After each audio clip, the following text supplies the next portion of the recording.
This program features live coverage of an African safari and may include animal kills and carcasses. Viewer discretion is advised. Good afternoon, everyone. I am clearly not the only one enjoying the sunshine today. My reptilian friend over here, the rock monitor, is also enjoying it, lying flat on the log and, well, soaking up all the rays. So I'm very happy the sun is out, and of course it's your live safari. It's time through the African bush.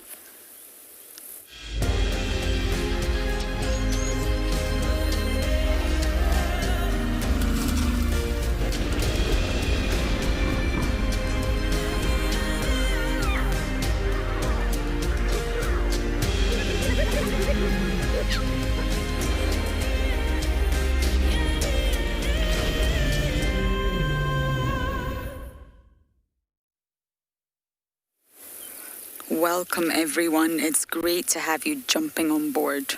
We're actually on our way to the hyena den, but, well, we spotted this rock monitor here and we thought we would stop and say hello because we normally see the water monitors, not so often the rock, the largest lizards in Africa. My name is Lauren, I do have Johan on camera, and we do have sunshine and blue skies. After the morning that we had this morning, I cannot tell you how much I am relishing this. Everything is smelly and wet, and I'm very much looking forward to the sun drying everything out. So, of course, this is your live safari, the sunset safari, because the sun at some point will be setting, but you must talk to us. We want you to send in your comments, your questions, your banter, your jokes, whatever you may have to keep us going out here in the wilderness. Use @FC on the YouTube chat, hashtag Wild Earth on Twitter. You can go to the website wildearth.tv/explorers, or if you are a kid, please, please, please, we're on the move. We're on the move. You must send in your questions, kids, via email. kidsquestions@wildearth.tv.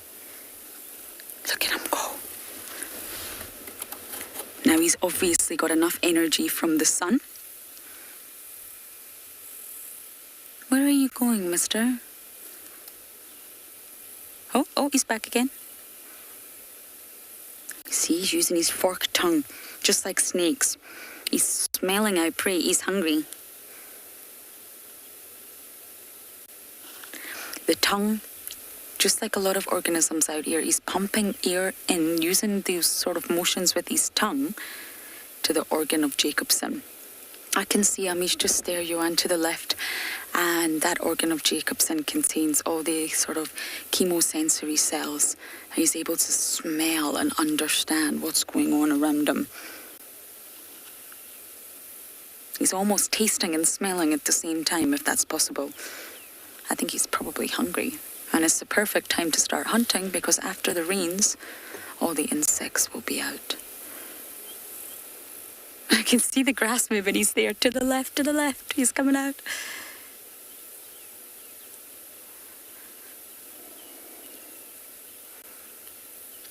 Catriana, not necessarily rare. We get two species in the low veld. As I mentioned, we get the rock and the water.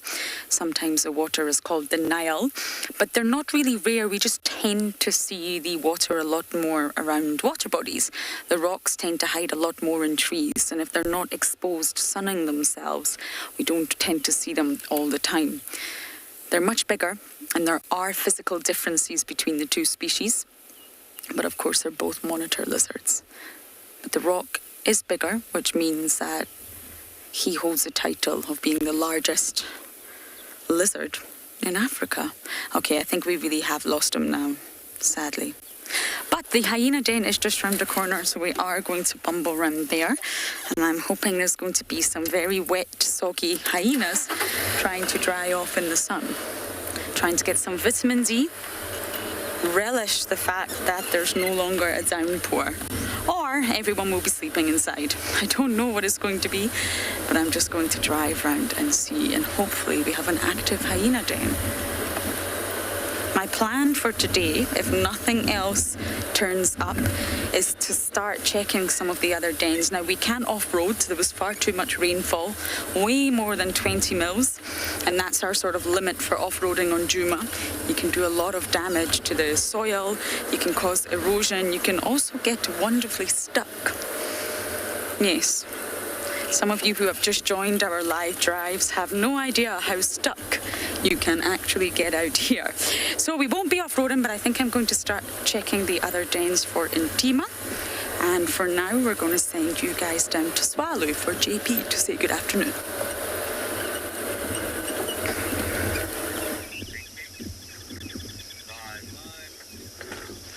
Good afternoon and welcome back to Tswalu. It's myself, JP LaRue, and Davy behind the radio, a camera. And in the distance, we've got a group of blue Villabias that's resting. There's a little breeding herd, and what we can notice is that there's a number of different age animals inside this group, as well as some of the females that's lying further towards the back, and with the bull further closer to the front. So generally we find that the males are much larger than the females, and then also we find with the horns, just very similar to buffalo, that it actually touches on the center of the skull, where it's slightly more separated with females. So these animals are just currently enjoying the cool air, cooling themselves down, resting, but also with a slight little breeze. Their ability of hearing and smelling has been compromised. Therefore, they chose this open area that they can potentially spot predators that might try and sneak up onto them. We see the same behavior quite often with predators on windy days as well, where species like lion will deliberately lie in the open so that they can detect a potential rival male by means of sight.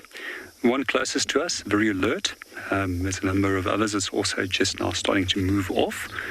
And they're basically focusing on us at the moment. No other real threats at the moment. So quite often what people don't quite grasp is the first time that they come on safari is when we refer to a wildebeest as an antelope. And they ask, on how earth can it be an antelope? It is probably one of the strangest looking of all antelopes. And throughout the guiding industry, there's a standard joke that it was the last antelope that was created and all the spare parts were put together.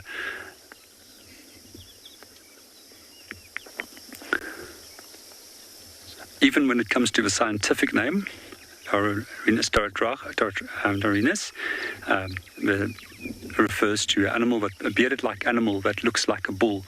And those long flowing bearded-like segments underneath the face actually also acts as a dust cover protecting the muzzle and the nostrils from a large amount of sand and dust from entering it.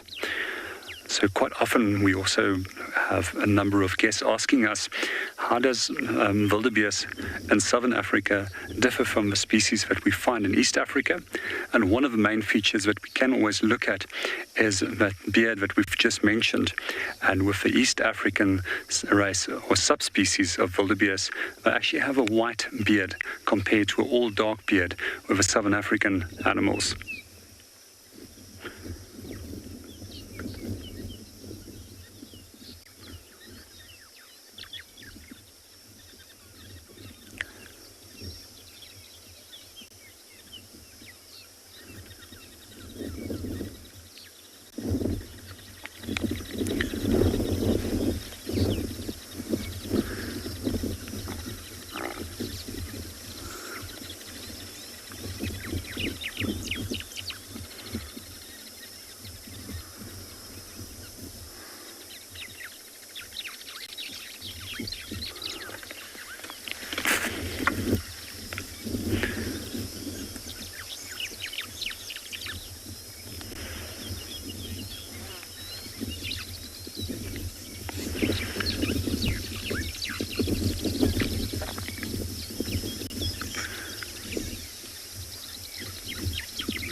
Hi, Jerome just asked, what is my favorite experience of a wildebeest? There's a number that I can think of, and there's one specific sighting that we found really unique. And this was a sighting that we had in the Kruger National Park, where lions took the mother. And never in my whole guiding career have I seen another female wildebeest actually adopting the calf of another female. So a day later, when we came past the same area, we noticed that the one female had a calf suckling on her, and the next moment a second calf came suckling on her. And that was probably one of the most unique experiences that I've ever had with a wildebeest.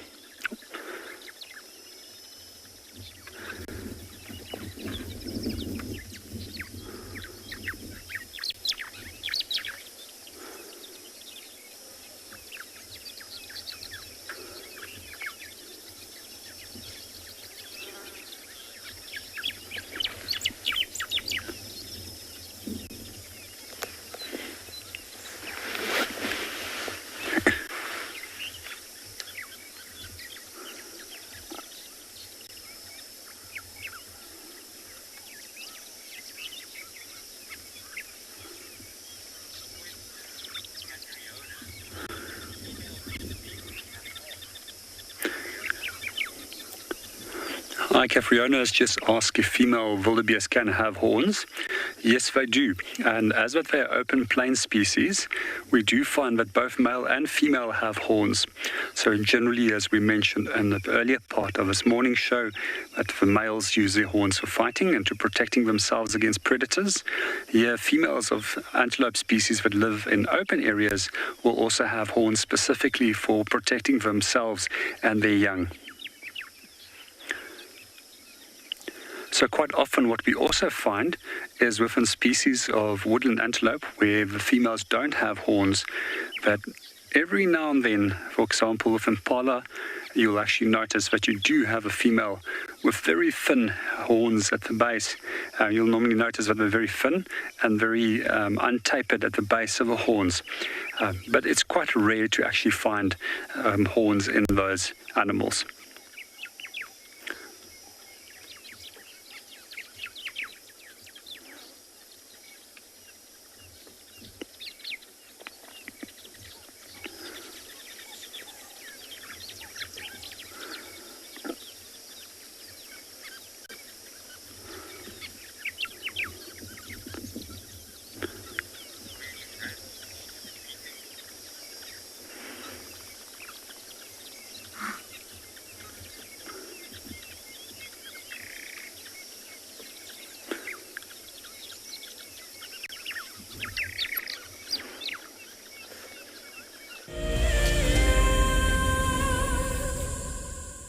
Join our Explorers program so we can keep on sharing nature with the world.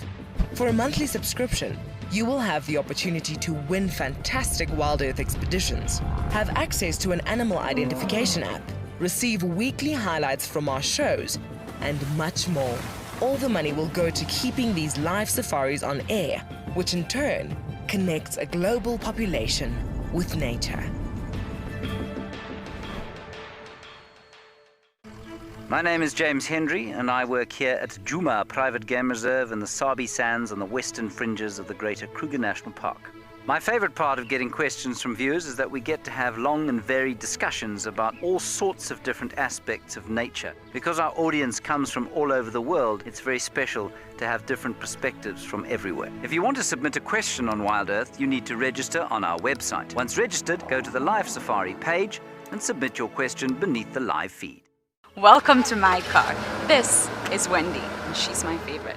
She would love to have your name engraved on her so you can be with her every single time she goes on a safari here in Djuma. If you become a Wild Earth Explorer, you will have the opportunity to buy an engraved tag which we will attach to her. We will make sure to send you a digital picture to show you exactly where you are sitting on her. You will have front row seat in every single sighting. What makes Anbionpinda Private Game Reserve so special is our massive array of habitats. And with that comes, of course, a beautiful diversity of landscapes, but also an incredible biodiversity in terms of plants, bird life and animal life. as well as, of course, our conservation success stories with cheetah, with rhinos, now with pangolins too. Catch up with the guides daily here on Wild Earth.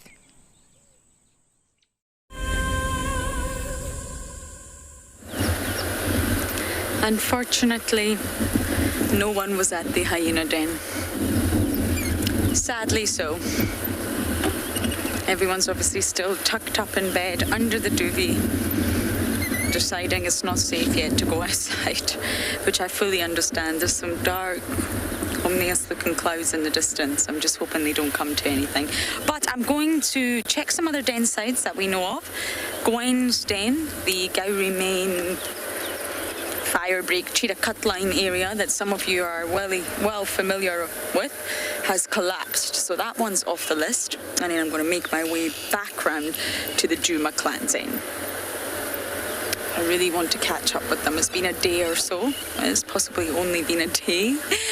But I would really like to check up. I want to see... It's a cuckoo. Cuckoo. How do I position for this? At least I think it's a cuckoo. Yes. Can you see that up there, Johan? It could be the Levelons. You have to speak French when you say that word. Or you have to sound like you're French, or that you even know the language, which I don't.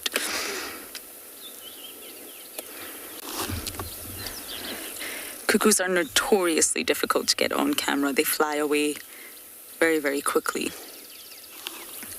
So this one is either the Jacobin or the Levelons. I'm not sure. I need to get a nice close look with the camera. Just up there, you see the black and white bird?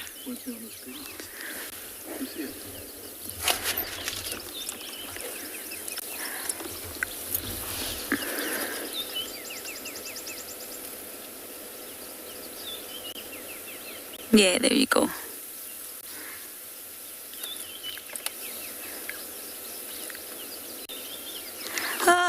Too late, off he goes. I still don't know if it was the Levelons or the Jacobin, but it was one of the cuckoos. We got half a cuckoo on camera, I think. Obviously, migratory birds. The cuckoos come for summer. Winter's such... It's funny... When you're in summer, you're in the heart of summer. Oh, good afternoon to you too.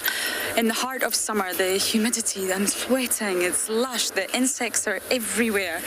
We have to eat dinner sometimes in the kitchen. We can't eat dinner around the dinner table because the insects are just falling into our plate. You should ask Marcel how he feels about the stink bugs. And you forget what it's like in winter. And then you smoothly transition into winter and you forget what summer's like. You forget the sounds, the smells, the colours, the bird calls. Ooh, we got a bit of a slide here. But Jess, I'm struggling to even remember what it feels like when it's barren and dry and cold and all the migrant birds have disappeared, all the flowers have shriveled up. There's no smell in the air other than the organic-y earth smell. But winter will come round before we know it. And in the UK and in the US, we have 4 distinct seasons. Summer, winter, spring, and autumn. Or the fall. And it's not like that in South Africa. There's no real clear gradient between sort of summer and autumn into winter, and the same again when you're referring to spring. They call it spring and they call it autumn, but it's really not the same as in other countries, in Europe or in the States. There's no sort of real gradient. It just sort of blends into the other season. I would say they have 2 seasons and 2 transitional periods. I think that more accurately describes South Africa's seasons.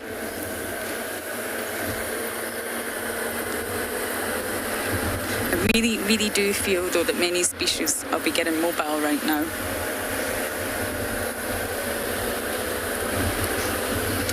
Leslie, you took the words right out of my mouth, girl. Yes, I think so. I really do think so, especially wet and soggy animals. They want to shake off all the water. They want to get mobile. They want to sort of dry off. And a lot of species also require vitamin D, just like we do. I probably get a bit too much vitamin D, but they also need to spend a little bit time out in the sun. Okay, maybe not in that hot window between 11 and 3 when you're not advised to be in the sun, but you will find most sort of, at least mammals, come out and just spend a little bit of time, 20 minutes in the sun to soak up that vitamin D. So yes, reptiles will be out for sure, insects will be out, I think our mammals will be out, and our birds. I have a funny feeling the fish might stay in the water. Could be wrong, but I think they will. But everyone needs to get rid of all that wetness from this morning. So yes, I think we've got a good chance for spots today, hyenas and leopards. I don't think many people found animals this morning. It was a bit of a disaster. And of course, certain roads are closed, so we'll need to be careful which route we choose to take to be sensitive to the landscape.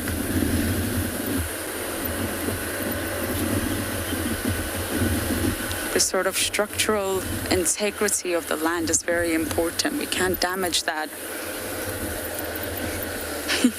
Moonshine. You're asking, is it tough being a game guide? It's wonderful. It's so wonderful. I've done guiding underwater and now on land. It's a similar concept behind both, although obviously in very different elements. You don't talk underwater either. And yes, it's wonderful, but it's very challenging. What I find with this job, and I'm going to be completely honest with you, is that sometimes there's a sensory overload. You're listening to 2 different radios, sometimes 3 at the one time. You're trying to compute 3 different voices. You're trying to talk, you're trying to look, you're trying to smell. You're also trying to listen to the ambient sounds. And sometimes it all just comes out, blah, blah, blah, as you've heard us all do many times. It's quite a sensory overload, this job. It can be stressful. You're trying to make sure you don't drive over trees like leadwoods that are protected. You're trying to make sure that you're not disturbing the animal. You're trying to make sure that you're giving educational content to the viewers. So it can be very stressful, and I'm not going to pretend this morning was fun. It was not. I'm still not fully dry. But of course, I do love being out in nature. I'm not someone that thrives very well in the cities. I get quite claustrophobic. So in answer to your question, Moonshine, yes, it's absolutely wonderful being a game guide. But it has its moments, as with any job, I'm sure. I got a flat tire last night in the pitch black.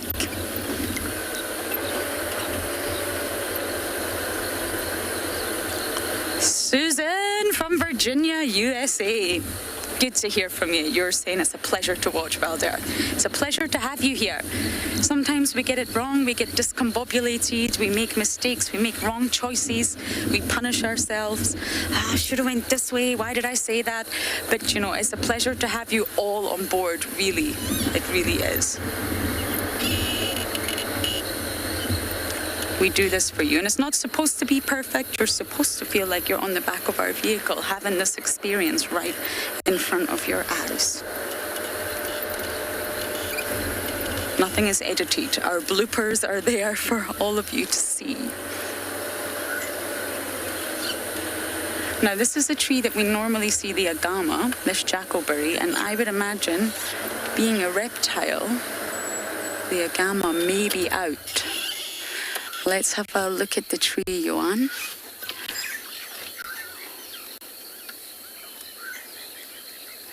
If I was a reptile, I would be out. I can't see anything, though. The female blends in, of course. The male stands out. It's a beautiful jackalberry right on the embankment of the Mulwati.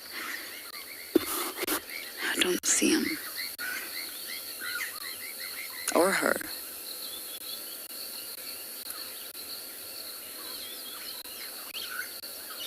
So yes, I got a flat tire last night, just as game drive ended in the pitch black.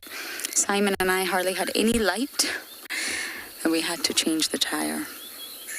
It was not fun. The only light that we had was a small torch, and all the insects decided, we must fly into this light and disturb Lauren and Simon from changing their tire. So moments like that, yes,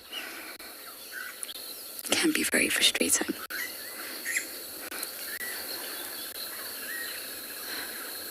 Nope, sadly, I don't see any agama.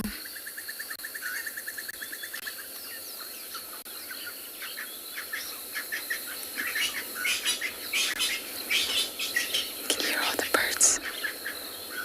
All the birds are very, very happy that the rain has stopped. I'm sure you can hear that. So let's go on the Twin Dams wall and see if we can see any activity in the dam. Not that I imagine many species will need to drink water. So I am going to put my searching goggles on and try to find you all some animals, but I believe Pinda has already done that for you.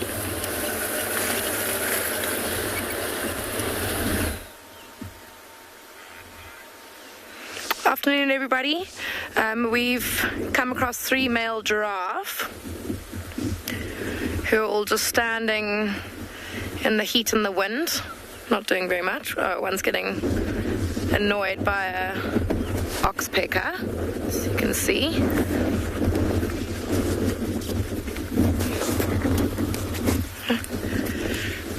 Must be quite frustrating having things picking parasites out of your eyes. Welcome to And Beyond Pinda. I'm Kim, and behind the camera we've got Owen, and behind us we've got these 3 giraffes that we've just been observing. You can see that they've kind of got the middle one especially has got his head up, seems to be sniffing the breeze. They've all got their ears to attention. It's quite windy here today, so they're quite alert. The 2 on the right, 2 on the left aren't even chewing cud. They're actually just observing us or something else. One looks like he's looking behind us, and the other looking right at us. The one on the right-hand side looks rather unbothered by anything, except for that oxpecker that was pecking at its eye. Chewing on his cud ball. The reason that we can tell that these are all male giraffes is just because of the thickness of their horns. You can see that the one on the far right has got tufts of fur on the top, so we can assume that he's quite a bit younger than the other 2 who have got bald patches on the top of their horns, which is due to fighting with other males. So the one on the right's probably not had much fighting experience as of yet. But they're all staring at us, looking to be as interested in us as we are in them.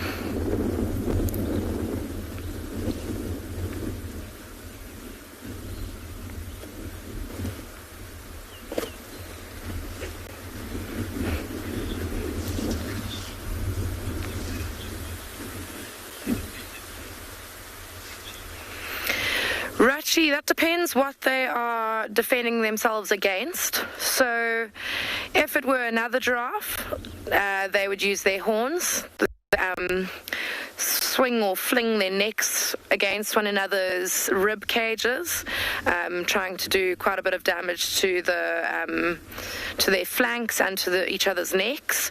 But if it were against a predator like a lion, then they have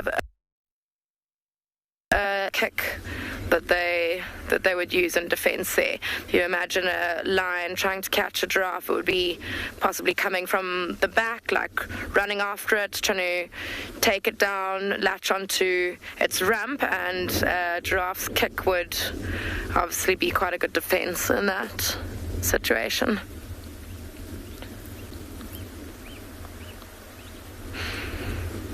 I think they usually wouldn't give us this much attention, but because of the wind, they're just double checking. This one left looking at us is looking at us as if he's never seen a vehicle in his life before, which I'm sure is not the case.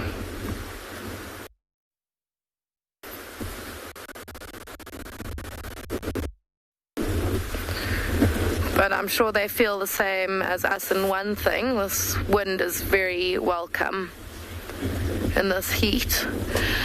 Casey, the horns are as hard as bone. That is they're made of. They're made of bone. So if you were to come across a giraffe skull, it would look pretty much like how you can see it is now, just with those horns and the rest of the skull is the whole part of the skull. So yeah, as hard as bone is my answer, if you know how hard bone is.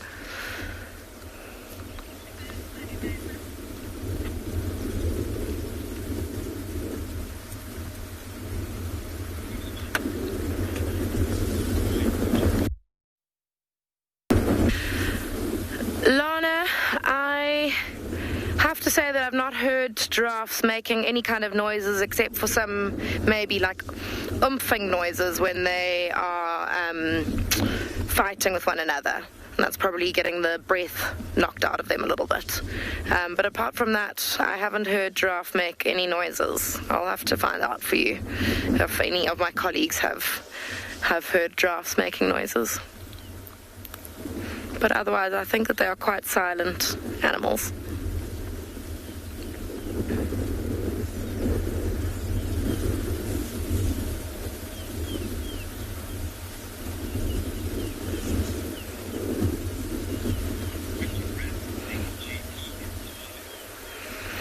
We were making our way towards a watering hole when we came across these giraffes, so I think we are going to continue to do that. But for now, we'll send you across to JP.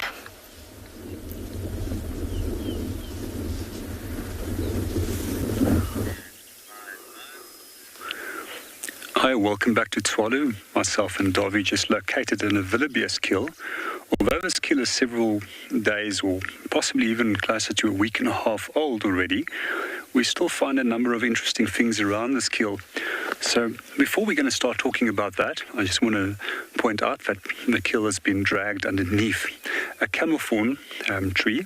And one of the reasons why they most likely did this is to get into the shade. But secondly, we also find that lions will also quite often drag a carcass directly underneath vegetation to prevent species such as vultures from spotting them and potentially giving away their position and attracting other hyenas, jackals, and other lions that can potentially come and rob them from that prey. So what we can also see at the moment, that it's mostly everything has been eaten. We've also looked around the area to see if there was any fresh signs of hyena, especially species like brown hyena loves coming feeding on old carcasses like this. However, nothing was present. But what we did find is, if you look a little bit closer, is a number of carrion beetles. And these beetles will specifically feed on old carcasses and assist with the recycling of this dead animal. Then right over here, we've also got a fly that's sitting on the carcass over here. And quite often we get a number of different fly species that will come and feed and lay their eggs on a carcass. And it's also been recorded that in cases where carcasses has been excluded from any other predators, that species like flies can actually, within a 7-day period, break down a whole carcass and leave only bone and skin remaining.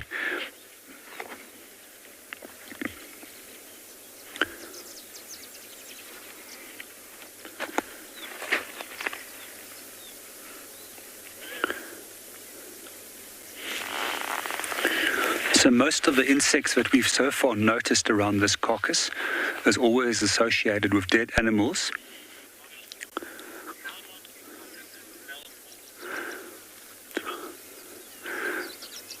McConnell has just asked how long does carcasses smell for, and what we generally find with carcasses, it depends on temperature and how much moisture is remaining in it, and sometimes up to a week that we can to a week and a half that it can smell. And if that carcass becomes wet again, then we'll immediately notice that that smell becomes prevalent again. And most of the times when we actually detect these smells is in the early morning when the air is still cool and stable and it's hanging fairly low. However, when it's in the heat of the day, we don't often smell the carcasses so easily because the warm air keeps the smell from keeps this air from rising, continuously rising, and therefore preventing us from smelling that carcass.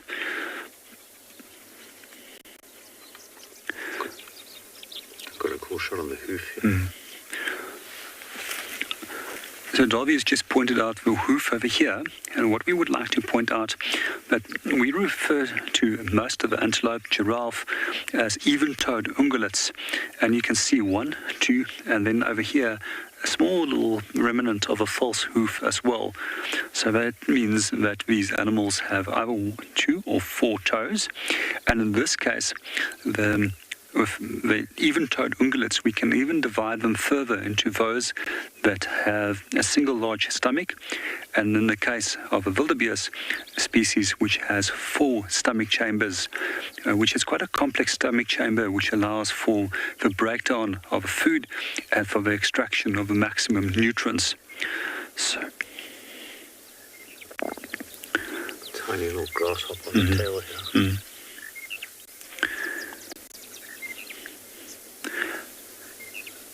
If you don't mind, just to pan for us there on that butterfly. So if we look on the nose of the Villabias, there's an African monarch butterfly that's resting over there. So far, with the exception of a grasshopper that's been perched up on the head, that's the only 2 insects that's not associated with carcasses. So most likely it's not sure why they're sitting on the carcass. You can just see that it's opening and closing the wing.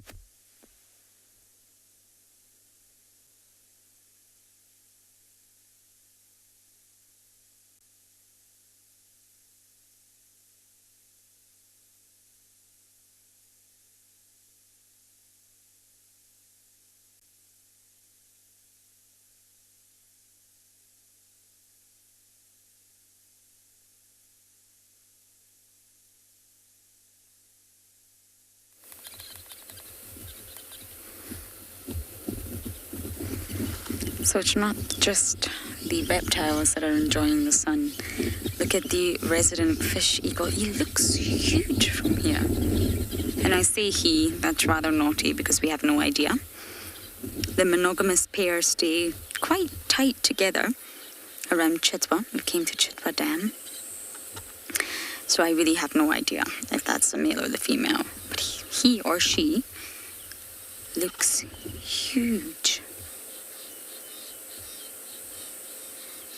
Now, it's not entirely impossible for birds to fly when they're wet, but if it's been a torrential downpour and they're completely soaking right through, it's rather challenging. They've got to really sort of get all that water off their feathers.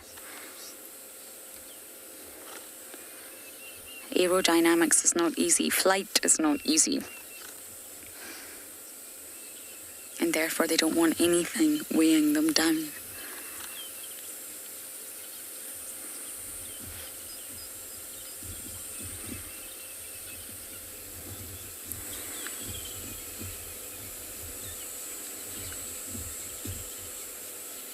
Now, to be honest, the flight of a bird is really not that dissimilar to an aeroplane in flight, really. The sort of aerodynamic forces that are really sustaining the flight, be it bird, be it aircraft, are lift and drag. They're the 2 main sort of forces at play, really, in both of these things.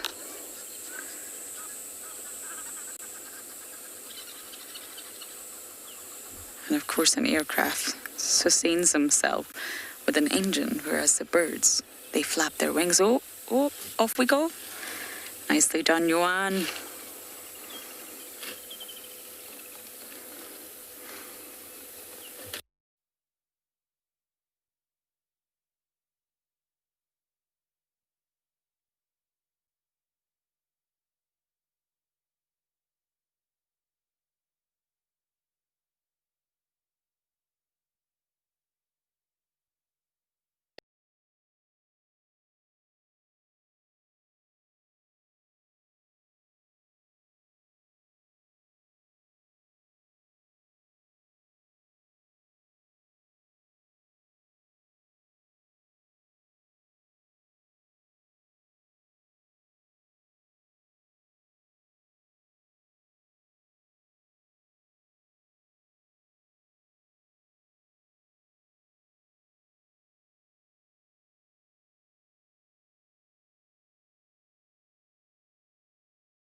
At the moment, we on the eastern section of Tswalu, and we're heading to a small little dam that's called Brevard.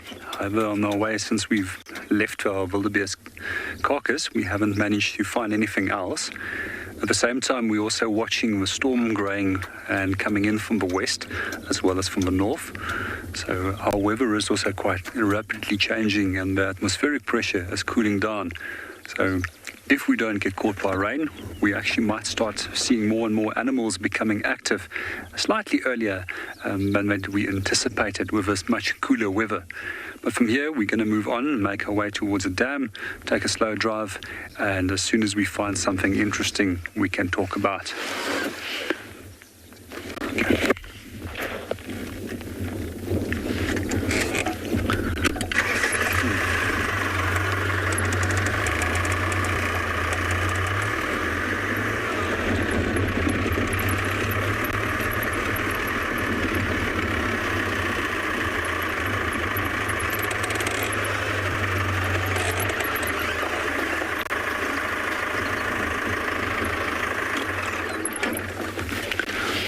April has just asked, what is my favorite thing about being a guide?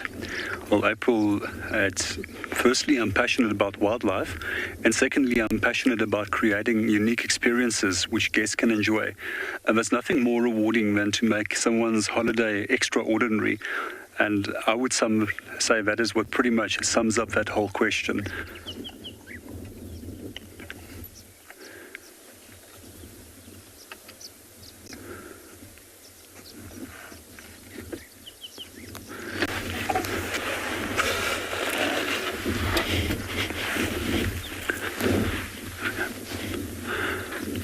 At the moment, while we stopped over here to answer April's question, we also found one of the porcupine quills that was lying in the road. So if you can look at this, the coloration of these quills, actually modified hairs that are colored black and white, which is actually a universal warning color that actually will warn predators that this animal can potentially harm themselves. So generally when a porcupine becomes upset with a predator that it does come close by to it, it might potentially stump its feet, it might start rattling its quills, and then start raising these, and then deliberately turn around and then push its back towards the threat. In most cases, this actually works quite well, but in certain cases, we also find that certain individual animals have actually learned from their parents to specifically focus on difficult animals, such as a porcupine. So every now and then we do see leopard, and we do see specific individual lions that specifically target dangerous animals such as a porcupine. So coming back to this warning colors, we also find a number of other species that has warning colors, as the African monarch butterfly that we saw earlier. So there are combinations of orange, white, black, and also reds quite often will tell us that that animal is either toxic or potentially dangerous to deal with. In the case of the African monarch, it's actually a potentially toxic animal, and in its larval stage, it will feed mostly on milkweeds, and then that toxins from the plant will be carried over towards the adult butterfly, making it toxic and distasteful. There's also a number of interesting studies that has been done in the past on species like butterflies that are toxic, and we often find that they actually have very similar looking non-toxic butterflies that mimic their patterns. And what they've noticed in laboratories where they feed these non-toxic butterflies to birds that have never been exposed to them, they will gladly eat on them. And the moment that they actually provide them with one of the toxic species of butterfly, they will never go back to feeding on one of the non-toxic species that resembles the African monarch, for example.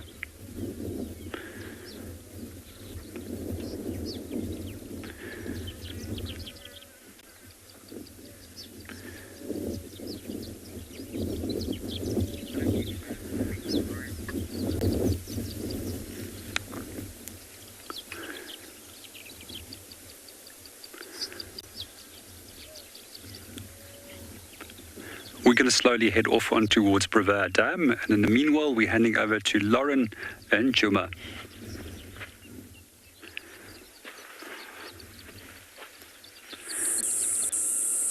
Now, I've not encountered any animals yet, but I went and purchased this fantastic book that I've been telling you about. I've read about it online, but I actually purchased it.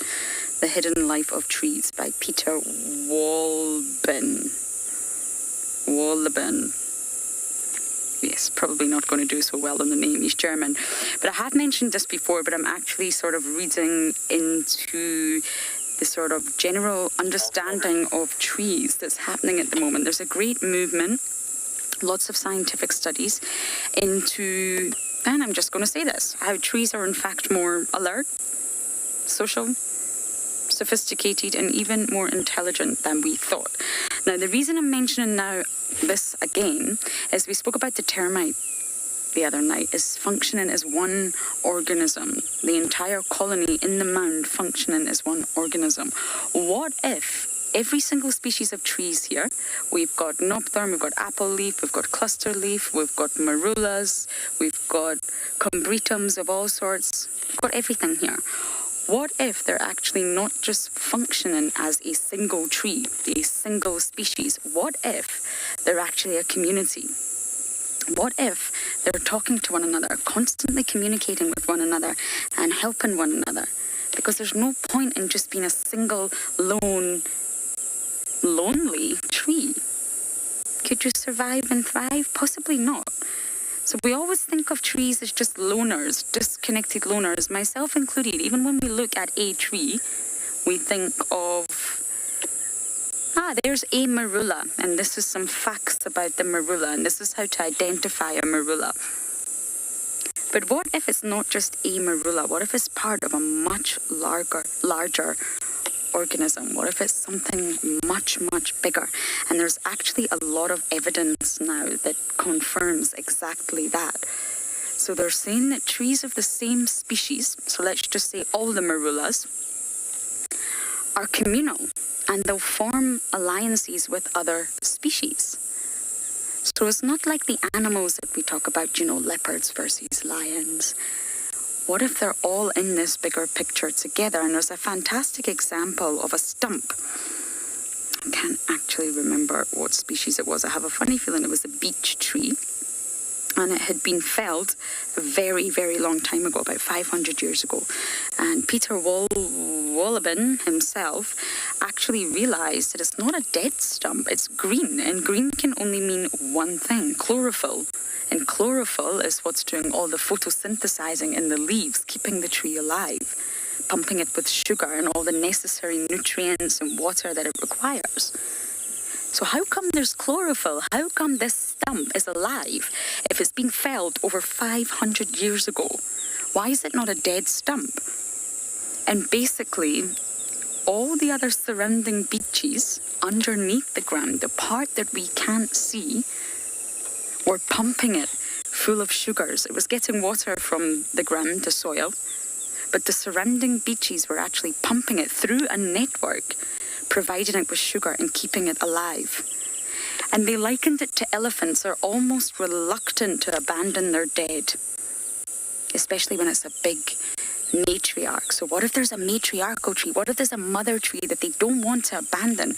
And even though it's a stump and it's not growing, they're keeping it alive. Isn't that absolutely fascinating? That's incredible. And of course, the trees are the foundation of any forest, and because they don't move and they're maybe not as exciting as a lion or a leopard, we do tend to forget about them sometimes, myself included. But underground, what they're now calling in science, WWW, the Wood Wide Web, not the World Wide Web, the Wood Wide Web. All these sort of roots underground are connected to one another, and they don't necessarily need to touch one another because there's actually a fungal network at play here, symbiosis. A very fine network that's connecting all the trees, and they believe that they can communicate this way, they can send signals this way. Danger up ahead. There's a ginormous elephant trying to push me over, guys, be careful, he could be coming your way. Okay, they probably don't communicate quite like that. But it's a world of infinite biological pathways that we are completely oblivious to. And it connects all the trees, it allows them to communicate, and it allows the forest to behave almost as if it's a single organism. some papers, and I know it's a little bit controversial, but some papers are likening it to sort of intelligence. It's an intelligence that we definitely don't understand, and the real action is taking place underground, so we can't see it. So if they're sharing water and nutrients underground, helping keep one another alive, then there must be so much more going on down there that we really, really don't understand. Now, we know that trees can release chemicals, distress signals. Acacias, for example, will release ethylene gas if it's been munched on by a giraffe, and the gas will pass with the wind to the other trees, which the other trees can recognize and understand threat, giraffe approaching, pump tannins into the leaves, pump. And tannins are very, well, they're not tasty at all, they're not palatable, they're very bitter. So if a giraffe comes along and sees that this delicious acacia that it was hoping to eat has now got lots of tannin in the leaves, ugh. Now, it won't kill a giraffe, but for the likes of kudu, too much tannin can actually kill kudus. It's not something you want to be consuming. Now, the giraffes have cottoned on to this on the sort of evolutionary arms race between organisms. However, that's a tree's way of communicating, and that's at least through the leaves. It's not just giraffes. You get caterpillars, you get insects, all sorts of organisms that do damage to trees, not just the bark, but also the leaves. Isn't that just fascinating? Now, I'm only a chapter or two into this book, but I'm going to keep sharing all the wonderful insights with you. But for now, we're going to send you across to Andrew for a wonderful silence segment.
Okay, welcome back to And Beyond Pin Day, everybody. We have found a cheetah.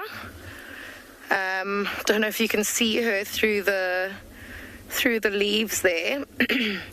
Her camouflage is doing its job through the dappled light on those spots, makes her quite tough to see. It's a very, very hot day, so I think she's just looking for some shade.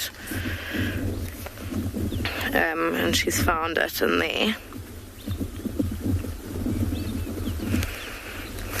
Well, she was actually sitting out in the open and decided to get up and go just as we were about to come live to you guys. She's a bit camera shy, I think. And hopefully she does get out of there. We can show you her in all of her glory, because she is a very beautiful cheetah. She's very elegant and slender, as most cheetah are, but this one for some reason is more so. She's quite big for a female. You'll see her tail flicking irritably at whatever flies are probably getting at her.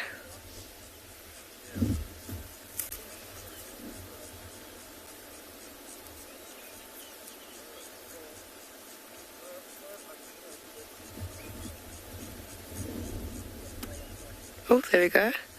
Just getting up.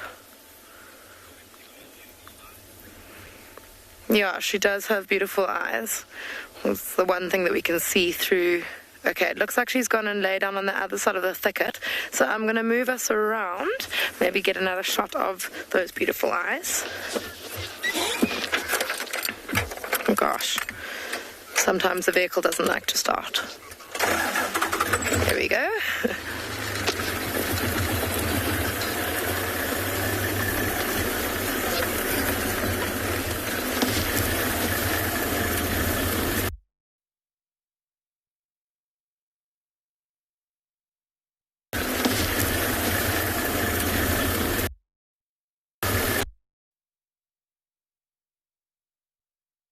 Behind her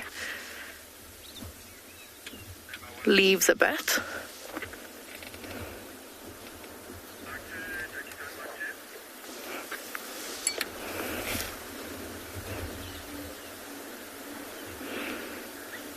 I think that she was being around her. It's more common for cheetah to be out in the open, as I'm sure most of you know.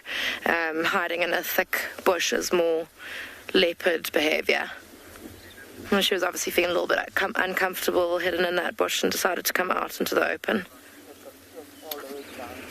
I think I'm going to reposition just another time because she is still behind those.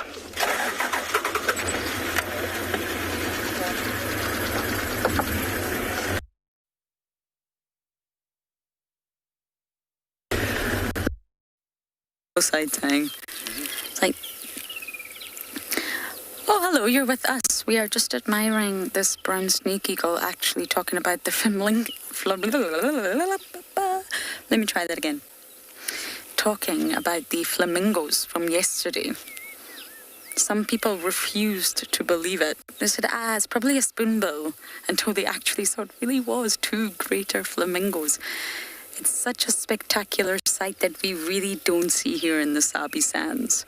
I haven't seen any flamingos in the 2.5 years that I've been here. It was so fabulous. But we're not looking at a flamingo, are we? We are looking at a brown snake eagle. I won't go into the description of how we know that, because I'm sure most of you know that yourself. But when you're sort of approaching a bird of prey from a distance and all you can see is the outline, you've really got to get those key features pinpointed down before you can confirm what you're looking at. A lot of the raptors really do look similar out here. Luckily, the brown snake eagle with its naked little leggies are actually quite obvious. It looks rather bizarre when you look at those legs and you think, oh. And off we go into the dark-looking clouds that I'm a little bit worried about because, well, I took my rain roof off. Now, there's actually 83 species of raptors in South Africa. 83. Raptor comes from rapier, which means to seize, to grab. And in the English language, we've actually taken that sort of Latin word, rapier, and we've used it in a lot of our modern day English. And that tells you straight away their hunting strategy. Raptors hunt by grabbing with their talons, seizing, to pull up. They don't use their beak. The beak comes later. That sharp sort of slicing beak comes when they want to tear the flesh. But they seize their prey first using those talons. And that's exactly where the word raptor comes from. There's a little bit of... Trying not to run over all the insects here. Okay, so I'm going to continue looking for my spots, but we're going to send you over to some spots with Kim.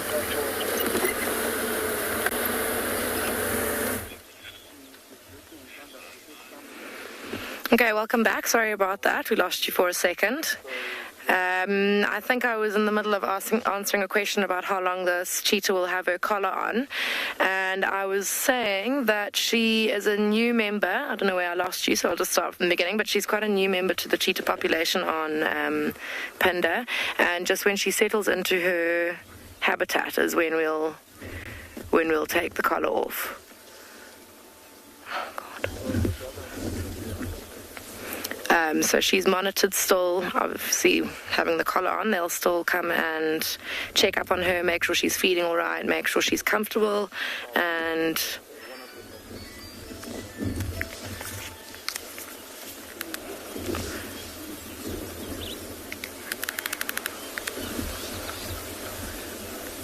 yeah, and when they feel that she is comfortable enough, then they will take off her collar.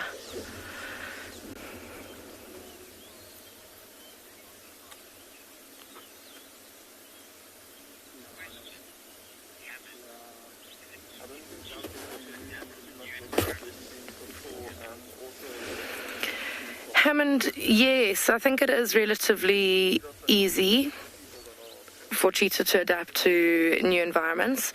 They have very strong instinct with hunting and habitat, so it would just be a case of learning the lay of the land. But apart from that, all their hunting skills are enough that they can survive in different habitats, even if it's slightly unfamiliar. They just kind of get on with it. The strongest instinct is obviously survival, so whatever they need to survive, they'll just get on with it, I suppose. They won't be getting homesick or anything like people would. Can you mute? I can't.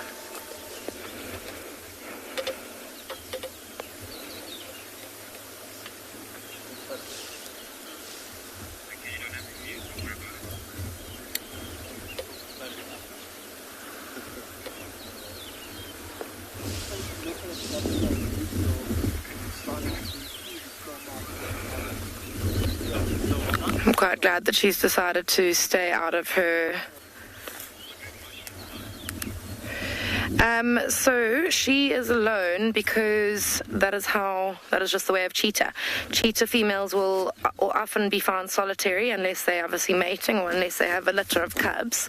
But yeah, female cheetah will always be alone. Male cheetah, on the other hand, if there are more males in a litter than just one, then they'll stay together for life. Obviously, habitat depending, or survival depending, so they'll form a coalition or a brotherhood. So that's when you'll see a group of adult cheetah together, is when it's a group of brothers.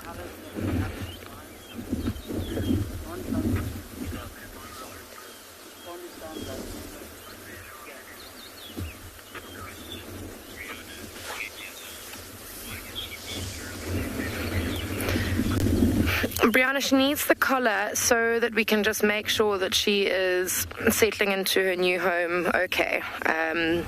We just want to make sure that she's finding her way around okay. She's not under any threat. She's feeding all right. I know we chatted earlier about how long it takes them to get used to their new homes. I can't give you an exact time frame, but I think it's just important to make sure that she doesn't try and run away to maybe get back to where she came from, just out of confusion.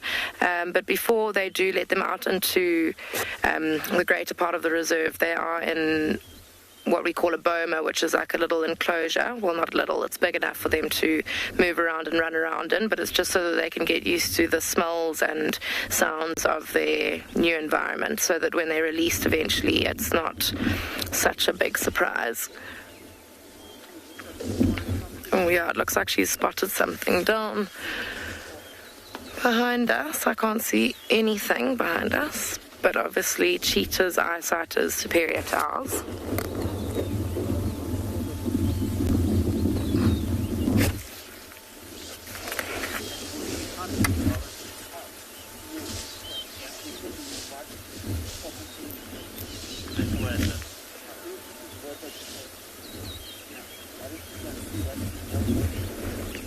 See now how she's got her eyes trained on whatever it is that she's spotted, but her ears are back listening to whatever's happening behind her. I think we've chatted before about cheetah and how they are kind of at the bottom of the food chain when it comes to the predators. So even though she wants to focus on what might be her next meal, she needs to always be alert of what might be around her apart from that prey species, because if there is a lion or a leopard around and she loses focus on the rest of her surroundings, then that could be a fatal mistake to make.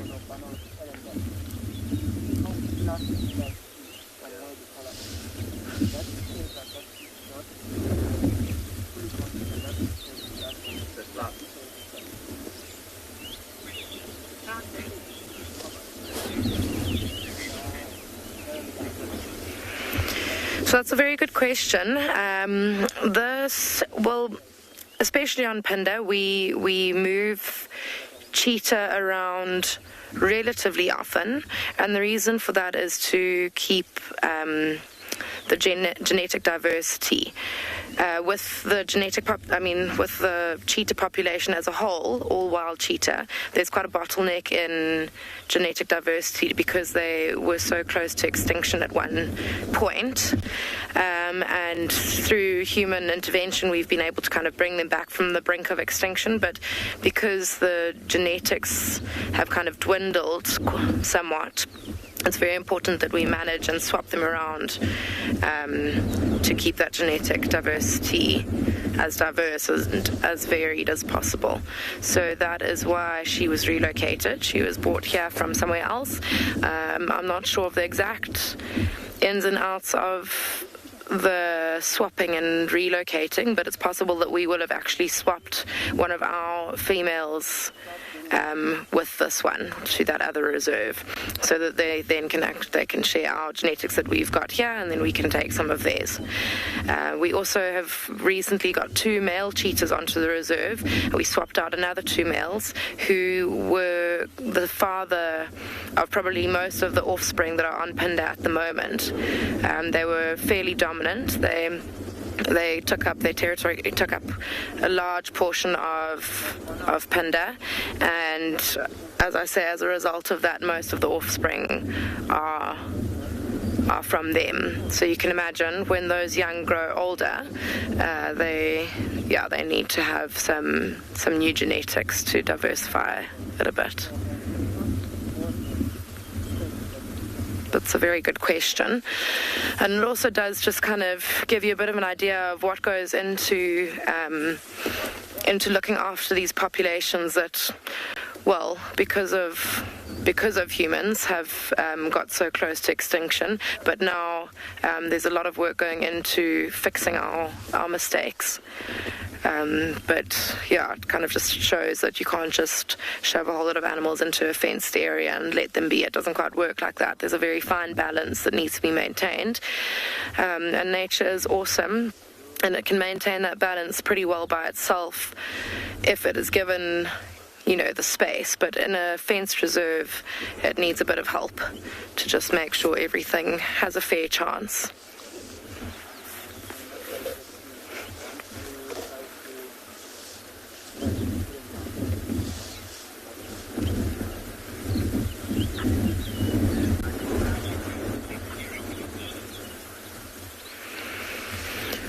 All right, I think that we may move on from this female. I think we'll leave her here in her shade, but for now we'll send you across to Eric and Ngala.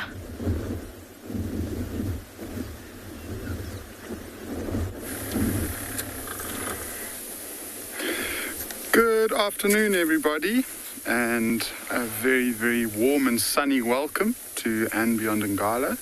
It wasn't like this an hour ago. We had got a whole heap of rain, and that's why we've come past this this pan that was completely dry at the beginning of the morning, and it is now full, which is awesome. So we've received about 42 mils of rain within the last 12 hours. My name is Eric, and behind camera is BK, as always. And because we've had so much rain, we won't be able to go off-road, unfortunately, especially within an area like this. And so, at least for the beginning part of the game drive, we're going to spend a lot of time driving around doing exactly this, looking at all of the little spots that were previously dry to see how much water there is. There's a tributary to the Timbavati River up ahead that often flows when we get this amount of rain. So we are on our way there to go and check it out. So we're quite excited to see what this rain has brought us. If you've been watching in the last couple of days, I've come past this spot in particular to look for a bird called a lesser moorhen. And we're basically now on the opposite side. So there's two roads that run parallel to one another. We've been viewing the pan from the other side. And like I mentioned, this pan was dry recently, and it's now wet. So I was hoping that with this rain, potentially this lesser moorhen would be moving around this marshy area. This is also one of the spots that we saw the rufous-bellied heron for the very first time. So it'll be nice to see if it might be around still. Otherwise, there's a few rangers that have gone down to go look for those two lions we had in the riverbed this morning. And if they are still in the riverbed, they'll be viewable. We'll be able to drive if the riverbed is nice and wet. But otherwise, around this pan, I haven't seen a single bird yet. And maybe it's still a bit early. I mean, it's literally just filled up. The biggest downpour came at about 3:45 and filled this all up. Lanag, the lighting is very beautiful, and I'm actually going to drive forward and see if I can show you what the clouds look like. It is a typical low-felt day, and there's these beautiful cumulus clouds, so they look like big balls of cotton candy, and the sun is catching them really nicely. So I'll drive forward. There is an open spot here that we can just stop and scan and look at some of the clouds that brought all of this rain. I'm sure you can just start to see them now. The biggest ones are more to the right, and I think those were the ones that made us so wet. I'll move forward and then just angle the vehicle. BK's already showing you with his fine videographer skills. Okay, that's the biggest one. Through that gap there. Don't know if it's going to do it too much justice. So I'm pretty sure that was one of the clouds through there that brought all of that rain. And it looks like it might be heading south. So it actually could be going towards Djuma.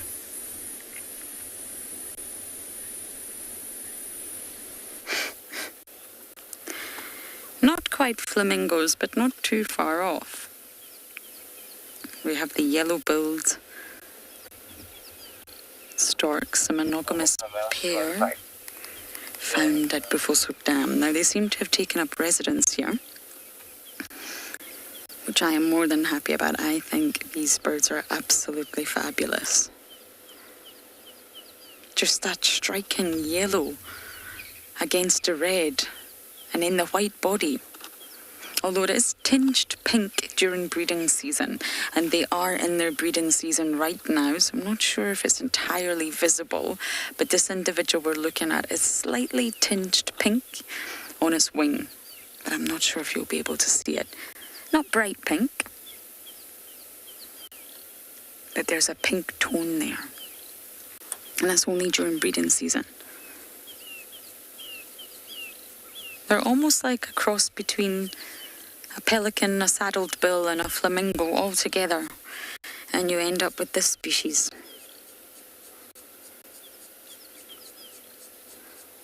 Now, during the onset of breeding as well, that skin, the naked skin around their eyes, becomes bright, bright red. It's not always extremely bright. And of course, it's very bright right now, so we can tell that they're definitely in their breeding season.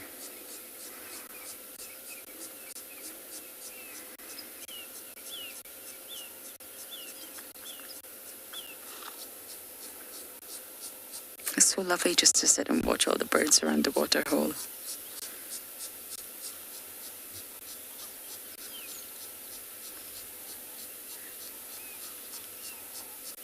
Now, just to update you, my plan of checking the hyena dens was a great plan in theory, but I didn't think it through. And in Vubu Den, Gallagher Shortcut Den, and Aubrey's Den are all off-road. So I'm not going to be able to check them today, sadly, but I shall proceed with my mission tomorrow.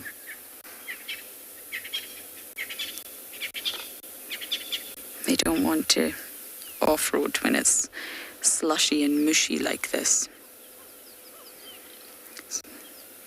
So we'll change our plan.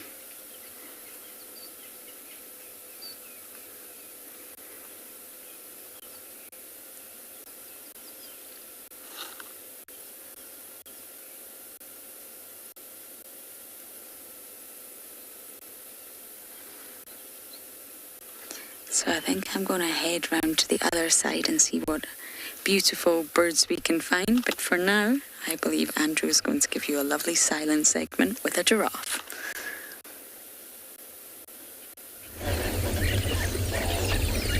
Live.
Wild Earth is launching our brand new Explorer program with an opportunity to win a very special Wild Earth expedition. The lucky winner will get a behind-the-scenes Wild Earth experience at the magnificent and beyond Ngala Tainted Safari Camp.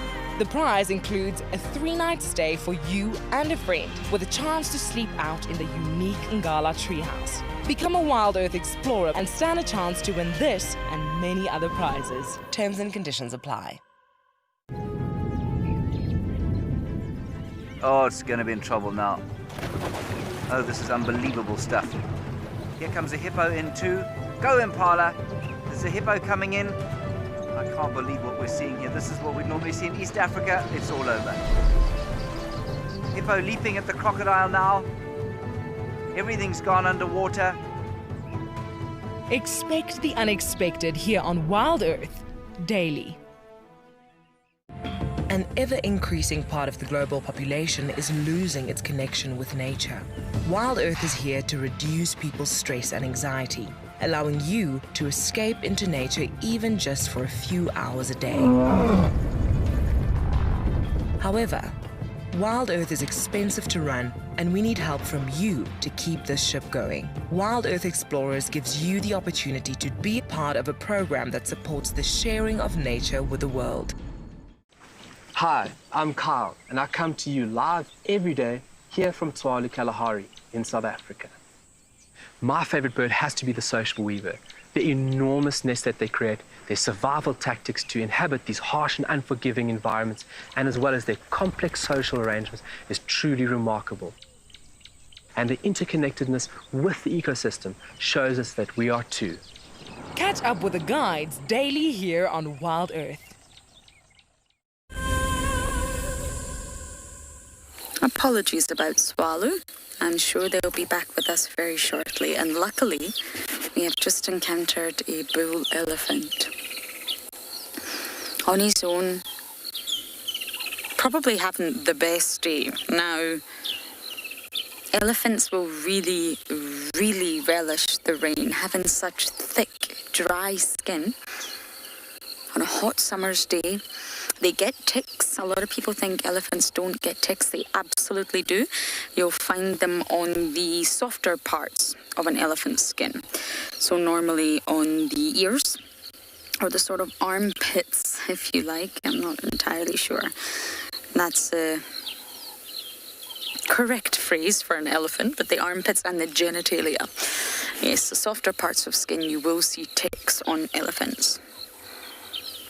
And of course, they don't have hands, they can't just pull them out, they don't allow oxpeckers. You'll find them rubbing themselves up against termite mounds and trees. But really, when that rain comes, it must feel so incredible.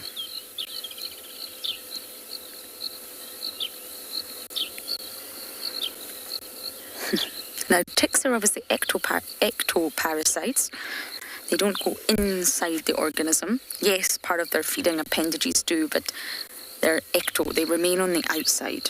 And the sort of general consensus is that ticks you'll only find them on warm-blooded animals. But that's not the case. You get ticks on reptiles as well. You get the South African tortoise tick. It's one of the famous ones. And you get other specialized ticks that will just go for particular species of reptiles.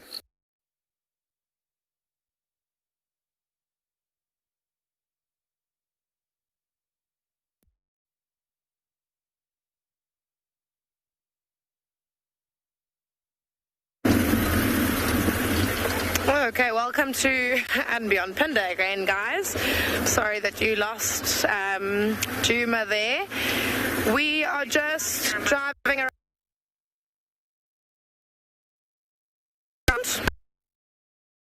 of life that you don't have to cut away from us, because there's a beautiful big grassland ahead of us with loads of zebra and wildebeest and impala.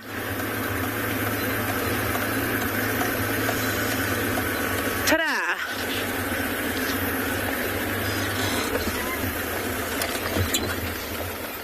What a scene.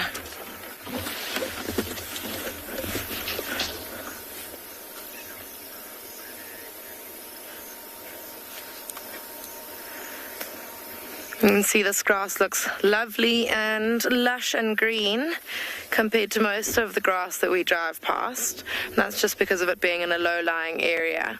It's probably got a bit of a higher water table than the higher areas, and therefore just the stores a bit more, or the water just kind of stays here a bit better than in other areas. You can see all the animals enjoying it quite a bit.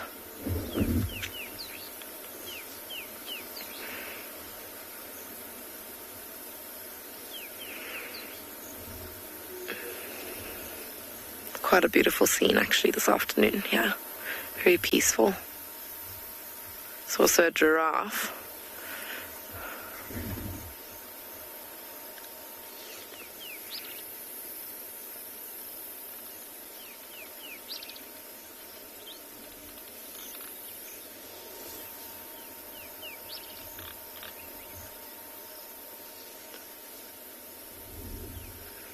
Or sometimes it really is just nice, though, sitting, listening to the birds, letting this wind cool us down. It's been an unbelievably hot day here.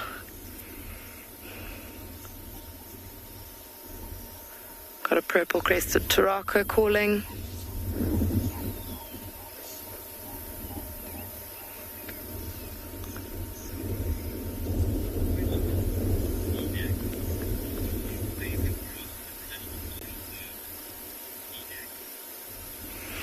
That's an interesting question. Grassland animals to observe.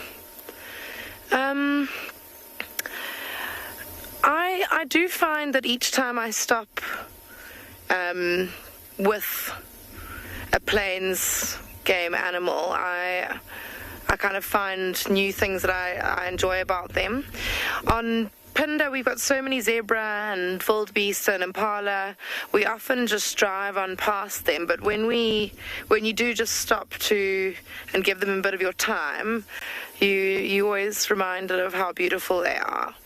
But I think I'd have to say favorite would probably be a zebra. I don't know, they're just really cool. Don't really have many more reasons than that.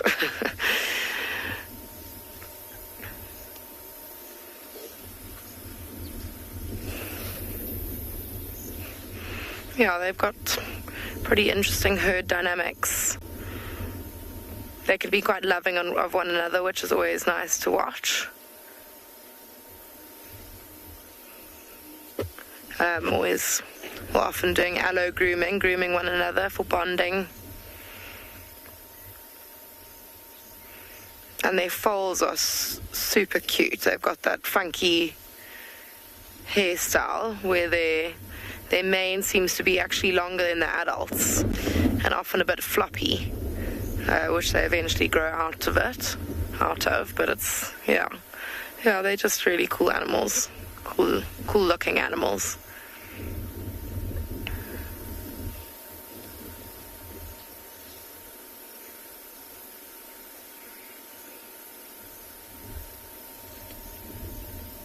You can see everyone's very calm here.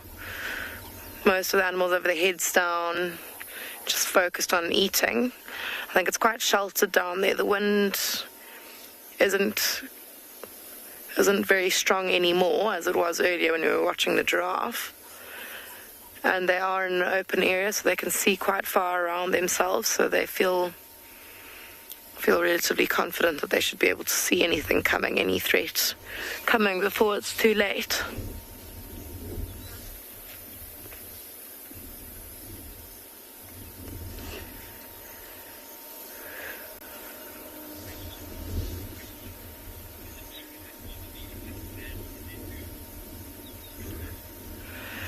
Crystal, that is correct. They do have glands in their hooves. They also have glands on their face called preorbital glands. And they've also got between the toes of their hooves.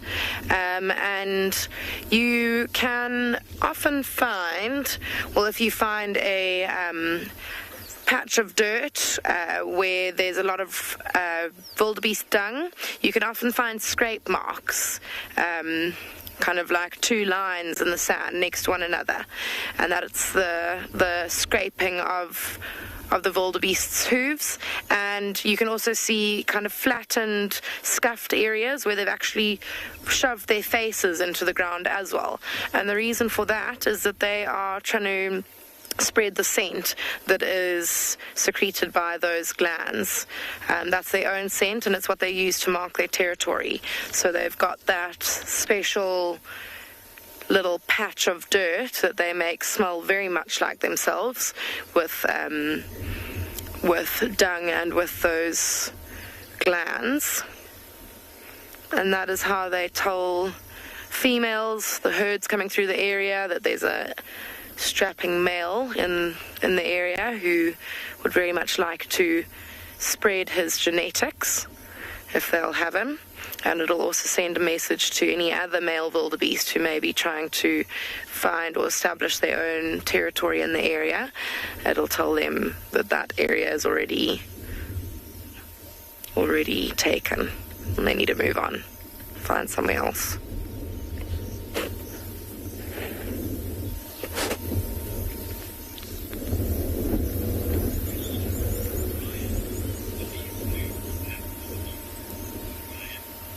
These are blue wildebeest, Ryan. Black wildebeest we do not get here. They look slightly different. I shall show you in the book. I'm just going to try to get to it. Hum.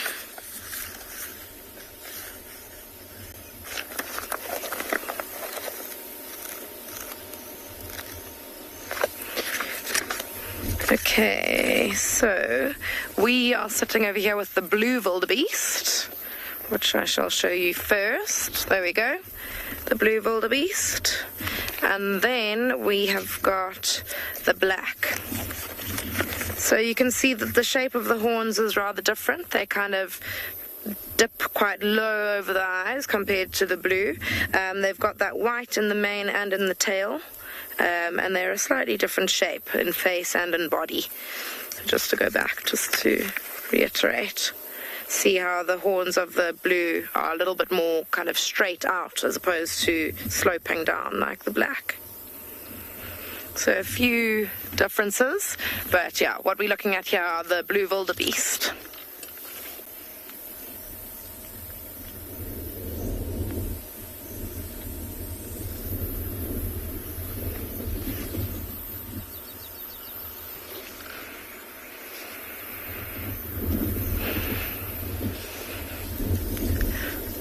Oh, there's two blue wildebeest fighting over there.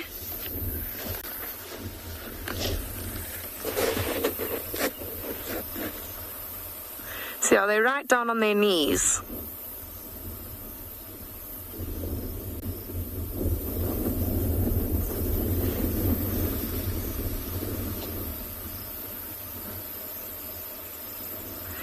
The reason they go down like that is to protect their necks from one another, to protect their necks from one another's horns. So if you can imagine if they were upstanding and one got the other under the neck, they've got very soft skin and flesh under their neck, that kind of dewlappy fold of skin.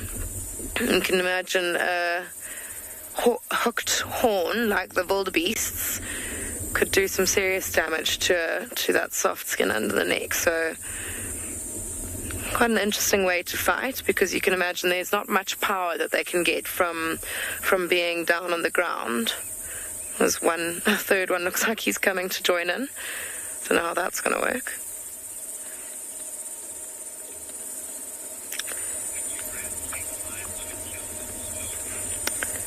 Okay, those two look like they are not fighting very viciously. They already have made amends. Maybe that one came and told them off and told them to stop fooling around, but they looked like they're all right.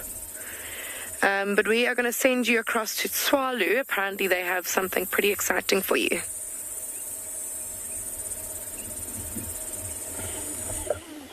I'm glad we stayed here.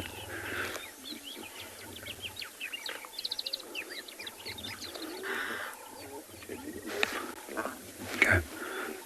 So for the last half an hour, myself and Davi has been sitting at Brevard Waterhole. At one point, we actually started looking at tracks because we couldn't find anything else at that moment. And just as we thought that we weren't going to find anything else, we started hearing the audio and the squabble of lions in the distance.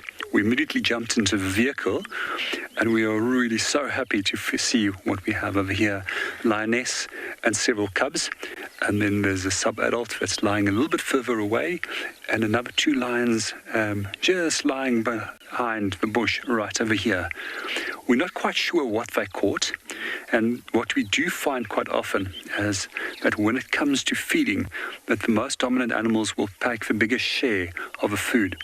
In this case, they've managed to tear it into smaller pieces, and 1 or 2 of the individuals has dragged smaller little parts of food away from the rest of the group. So although lions do hunt as a group, we don't often see that they share equally.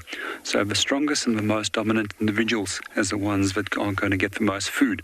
In some cases, we even find lionesses that if there's an insufficient amount of food, that they will actually even neglect their cubs to make sure that they at least survive, and the cubs will starve eventually. Another feature that we often find with lions is quite often is that if there is males around in the area, that the males will actually dominate the carcass. In some views, it's said that the males will then protect the carcass and the females will feed on the remains, because the presence of a single male generally will be able to deter a number of hyenas coming from there. Whereas it's only females, the statistics claim that for every lioness that there is, for every 4 hyenas that there is, 1 lioness will be able to stand their ground against those 4. But in this case, I'm really happy that there's no other predators that has made their way over here, and neither has the male come in to dominate this kill, which provides the younger cubs all a fair opportunity of having something to feed on.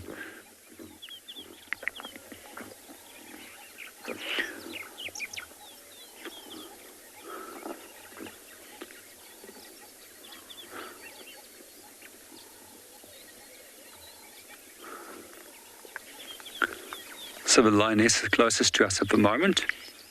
She's busy cleaning herself.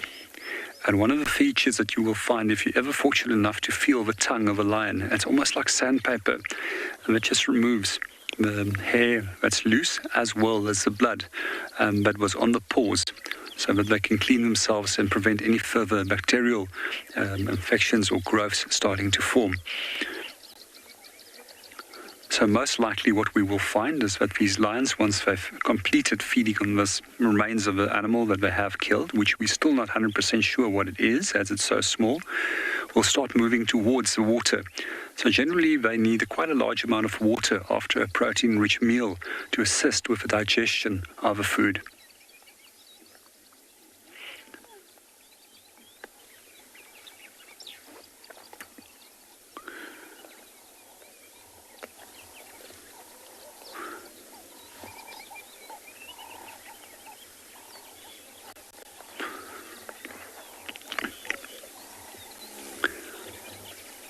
Some of the younger cubs moving off to one of the other lions, trying to see if they can go and scavenge a meal there. She just chased them away.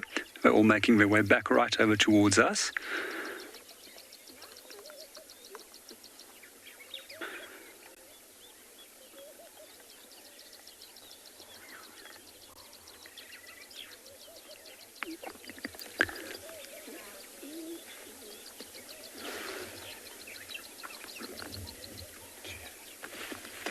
Question from Jojo.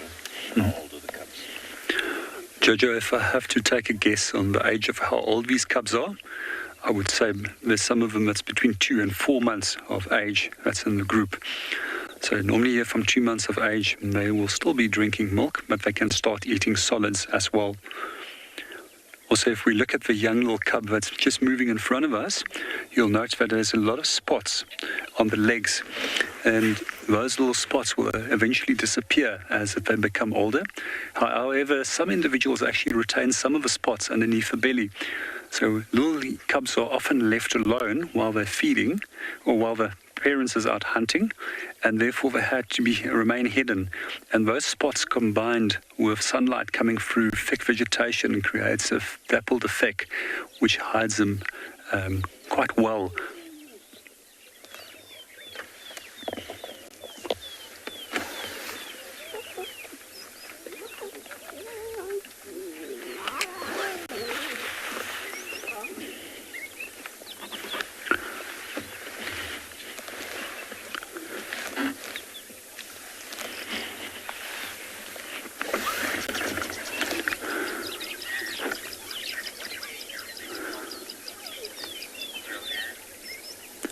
Hi Joanne, just on your question with regards to at which age they can start eating meat, quite often as young as from 2 to 3 months that they will start feeding solids.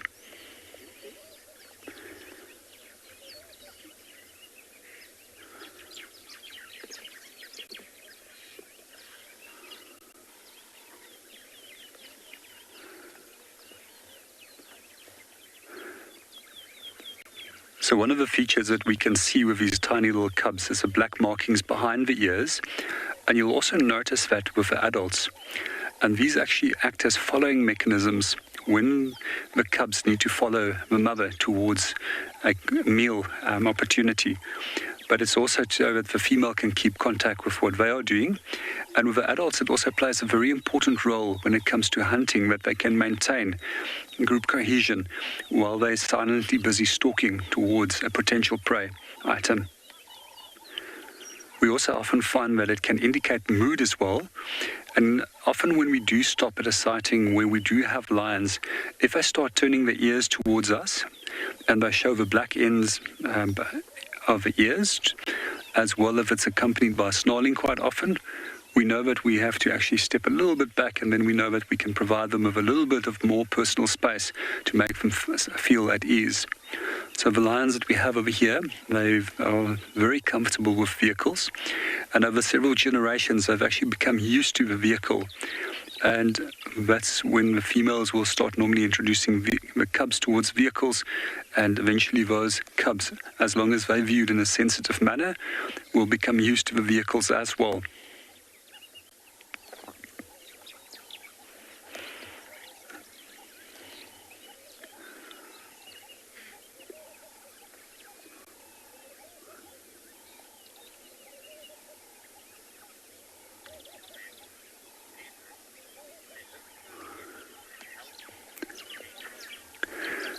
April, I fully agree with you. They're in incredibly good condition at the moment, which means that they're having a sufficient amount of meals and that mom is providing very well for them.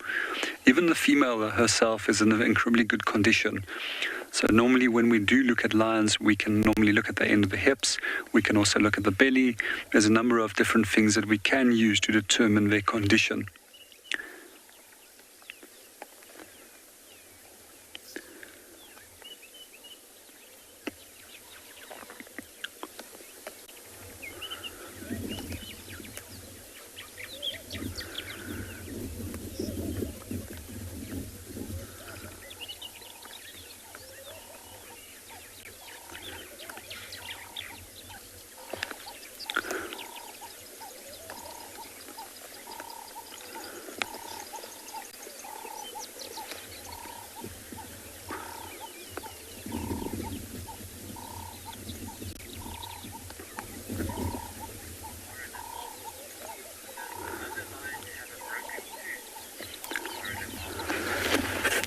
Hi, Florida Mom.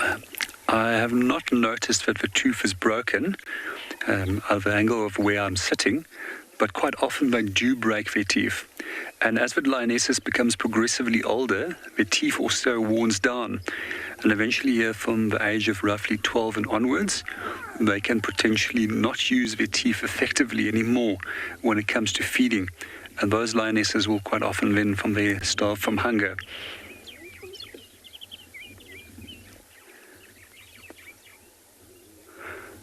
How beautiful is it watching those little ones playing with the mother, and the mother busy grooming them there as well.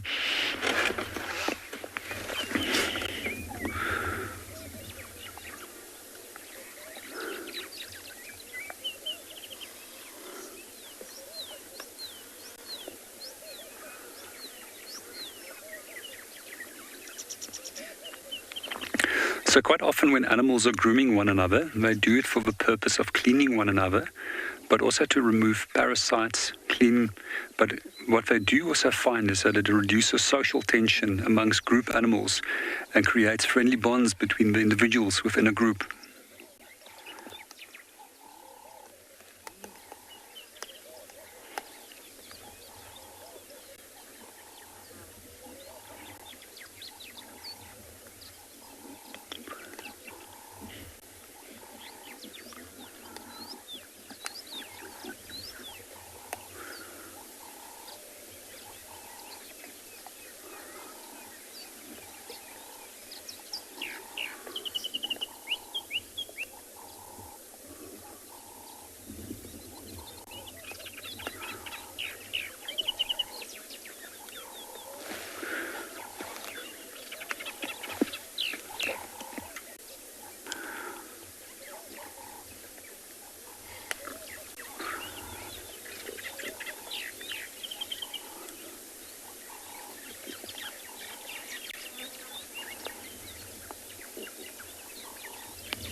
Are there any, just to answer your question with regards if a lioness will kill her own cubs, it has been recorded in the past where lionesses have actually eaten their own cubs. It's also been found in leopards. And then we've also seen quite often what happened is where either lionesses and leopard will actually abandon their cubs if they don't feel that they are physically fit enough to be able to take care of their own young.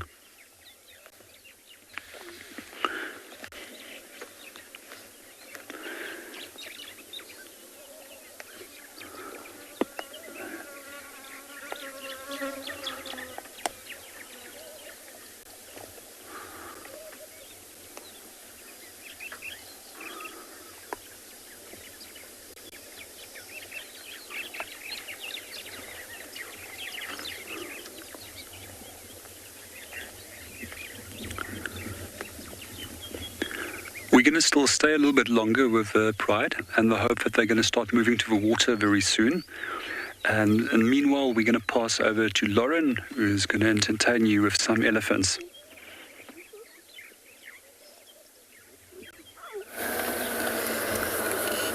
Just trying to reposition for you to get a better view. Can you get them from here, Johan? Some elephants in the drainage. Now, they're moving very fast. I don't think we'll be able to stick with them for too long. And, of course, we're not allowed to off-road. So I think we actually forgot to mention to you all, but the reason Andrew is doing silent segments is we had a bit of a technological meltdown with one of the mic packs. So, unfortunately, he has got a voice, I promise. He's just not able to speak to all of you due to the mic pack issue, but we're working on it. Superhero Marcel is going to get it sorted right away. Now I'm just going to leave these elephants. We've been with them for quite a while now, and I really don't think we're getting any better a visual. And we've looped all the way around back to the hyena den. We had Ribbon earlier, but she was walking very, very fast. When hyenas are on a mission, there's no way to keep up with them. So I know for a fact that Ribbon's not going to be at the den. But let's just check in again. It's been quite a few hours. And let's see who else is at the den.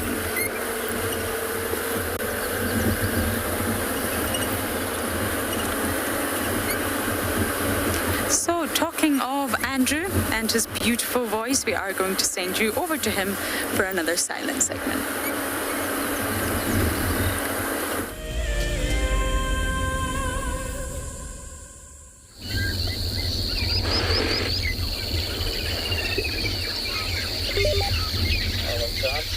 Great.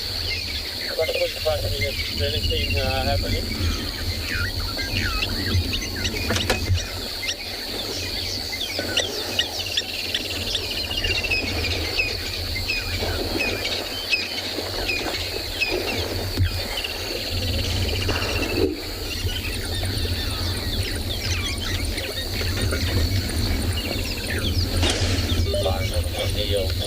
5 kilometers per minute.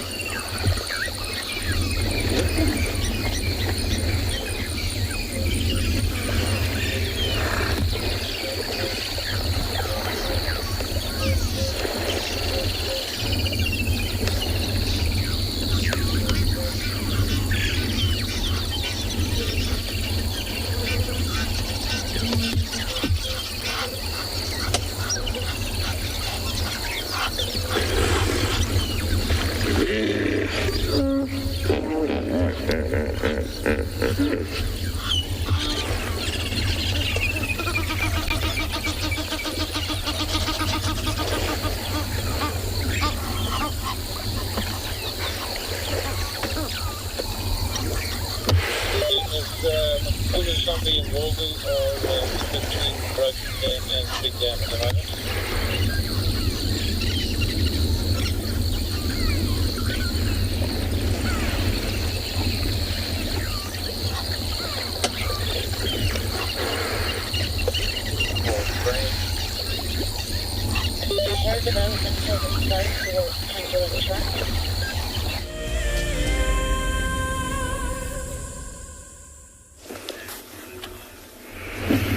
Hello everyone, welcome back. So we had a question earlier about how hard giraffes' horns are.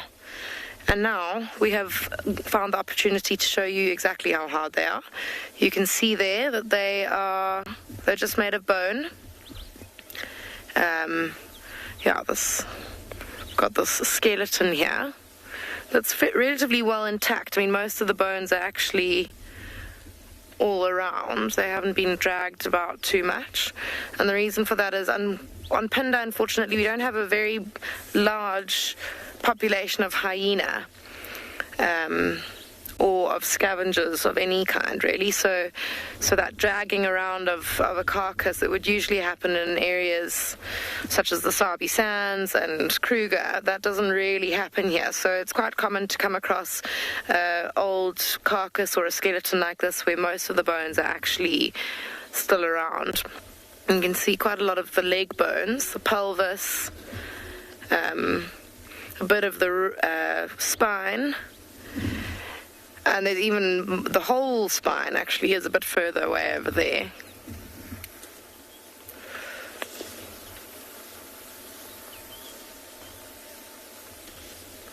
So yeah, you can tell that those horns are just like hard bone.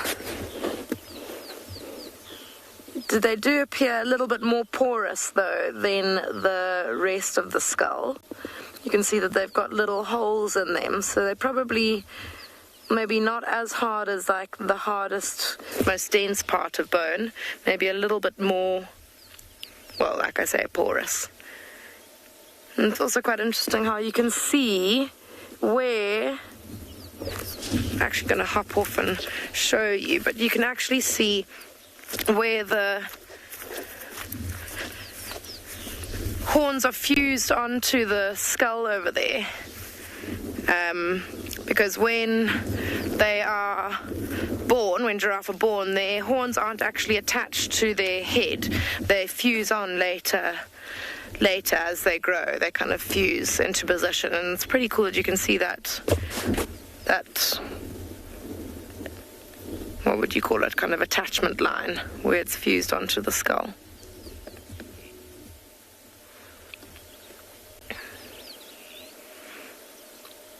Having said that we don't have many predators or scavengers, though, you can see that something has gnawed away at the kind of nose of the skull. So to say that we don't have many is not to say that we don't have any. And there definitely will have been jackal and a few hyena that might have moved through this area and contributed to the state that it's in.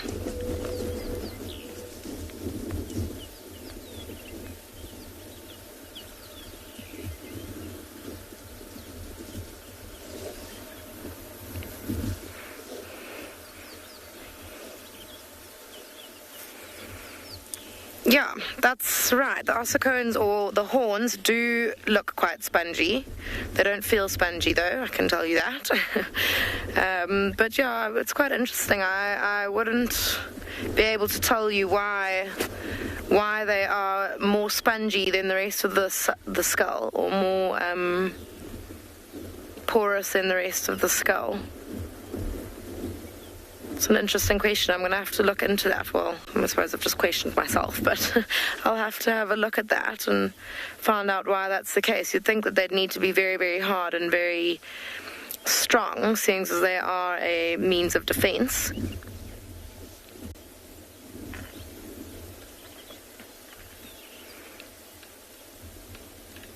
But I suppose, yeah, they aren't quite protecting a brain, whereas the skull is protecting our brain, so they need to be nice and strong.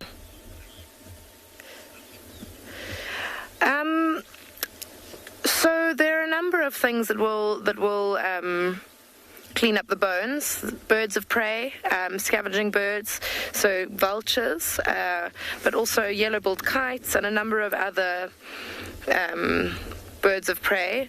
It's not necessarily just vultures that scavenge from carcasses. Fish eagles even sometimes will come to a carcass. Battalier eagles will come.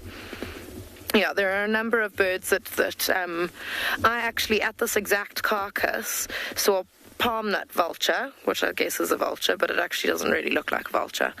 But yeah, that's also quite an interesting bird to have seen at a carcass.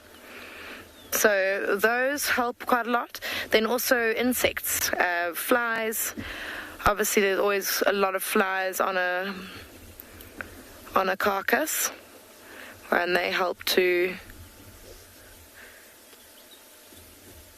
help in the process of disintegrating all the flesh and bits of meat that are stuck to the bones.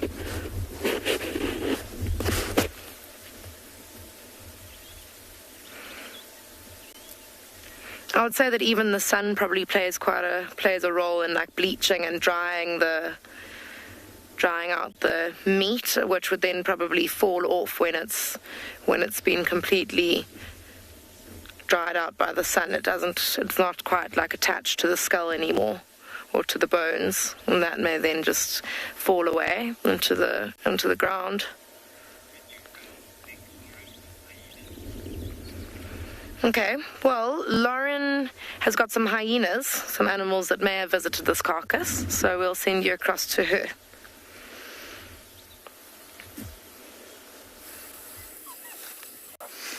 An active hyena den, indeed. We've just witnessed more sort of dominance from Ribbon when it comes to Heart. Heart is a very soggy bottom right now. She's white and muddy. But you look very pretty, dear.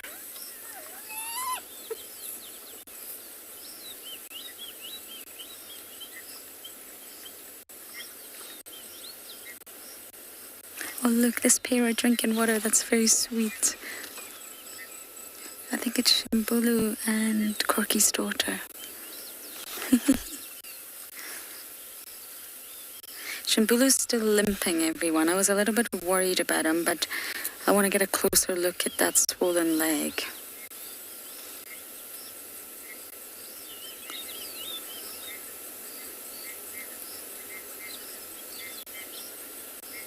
Yeah, you see, he's still not putting it on the ground. I'm worried about this back right leg. He's not even touching it to the ground.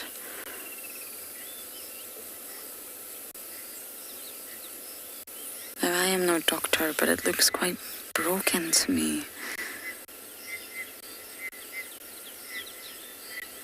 And Shimbulu, that's got the injury, and Gwazi's just over here in the distance. Dear.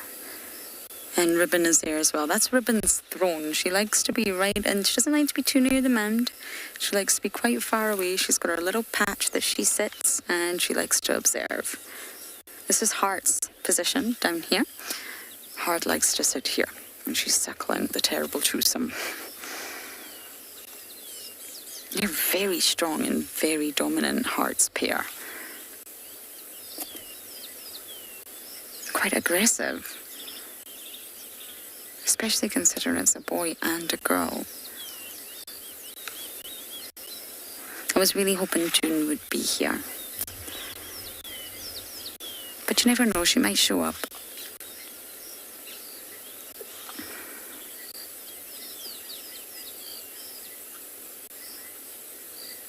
Absolutely, Crystal, 100%. We actually watched Swazi and Ndebele chasing Villabias calf the other morning. Absolutely. And, you know, they've got this terrible reputation for scavenging, and they do scavenge, but they also hunt. I can assure you, there's no way even a clan as small as the Juma clan could survive solely on scavenging. From the number of leopards that we have here, and the sort of number of lions that generally come through Juma, there's no way that they could sustain themselves on the scraps and that of wild dogs. Of course they hunt. We just don't really see it. The statistics say that they hunt far more often in the Mara, but I personally feel it's a little bit skewed, and it's just due to the sort of topography of the Mara. It's very flat, it's very open. If you spend time with the North Clan or the Olololo Clan or the Happy Zebra Clan, you can watch them, you can follow them, because it's really easy to keep up with them due to the landscape. Whereas here in the Sabi Sands, it's so thick and dense, it's difficult to get from A to B, especially in summer. So I'm not entirely sure the stats are a true reflection of what goes on. Yes, they scavenge 100% opportunistic. They know their place in this ecosystem. But really, Crystal, they definitely hunt. We watched Falco hunt, I'm sure it was a diker, correct me if I'm wrong, not so long ago on the dam cam. It just happened to happen right on the dam cam, and it wasn't the most exciting of hunts, but he just killed a diker right there and then. I watched one of the youngsters, one of Hart's cubs, take down a frog the other night. It's highly entertaining, but yes, from a young age they will also learn these skills.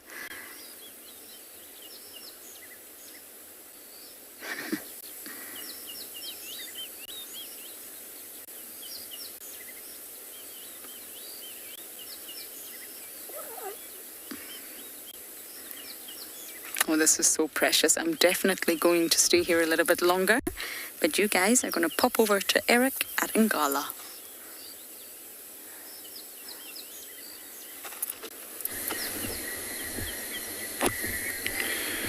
We have got a very relaxed group of kudus pretty much browsing around the same bush, and they must be about 5 meters, maybe 8 meters away from us. And they are almost completely ignoring us, which is remarkable. I mean, usually kudus, they look at you suspiciously, and then they duck away into the bushes. And so to see this big out and about is awesome. And he's got beautiful big horns. So it looks like there's 4, maybe 5 males who are in their prime. And so maybe they're just super confident in their size, that they realize that we're not a threat. They've probably seen vehicles pretty much throughout their whole lives, and they understand that we're not here to harm them. There he goes.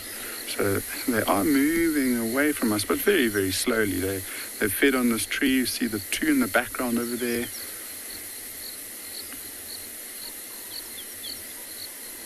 It's such a pretty area of the reserve. So we've got these beautiful tall trees around, and what makes it pretty is that there's almost no shrubs. So you've got like beautiful trees and then just this nice grass.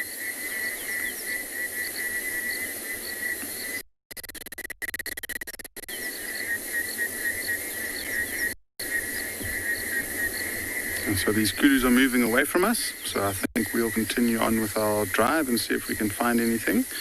And let's go catch up to those lions in Tswalu.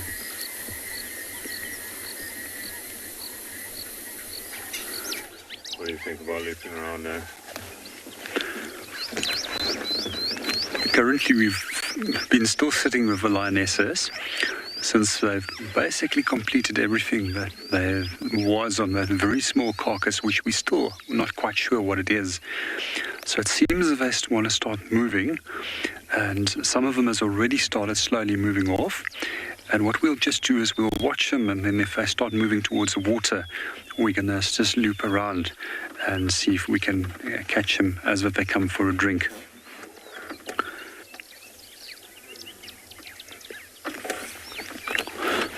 In the meanwhile, we're just going to reposition the vehicle, see if we can get a better view.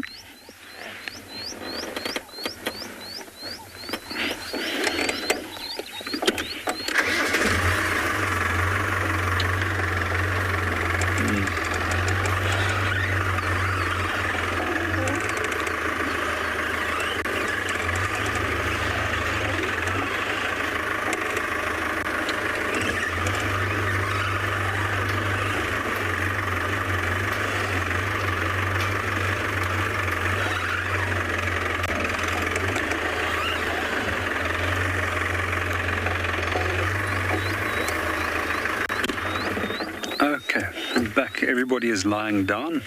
Some individuals still grooming them, and some of them still hopeful that they're going to get something to eat there.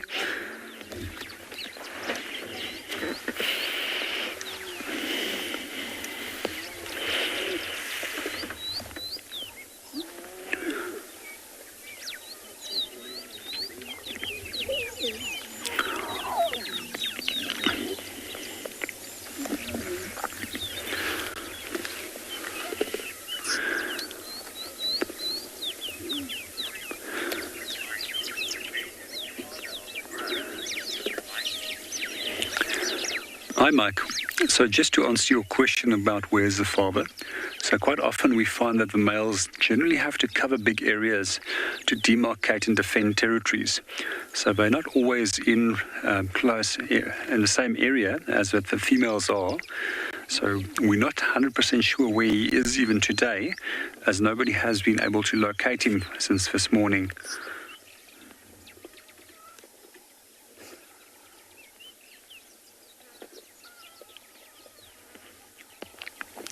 But what we do find is if they were close enough and the sound of the feeding was audible to that male, he would have already been here. So I assume that he's several kilometers away from the pride at the moment. What we also find is that males that do have territories within an area quite often are fathering cubs with 2 or even 3 different prides. So it is even possible that they might be currently with the North Pride females, while the South Pride females that we are viewing at the moment, as that you can notice no male at all that's present.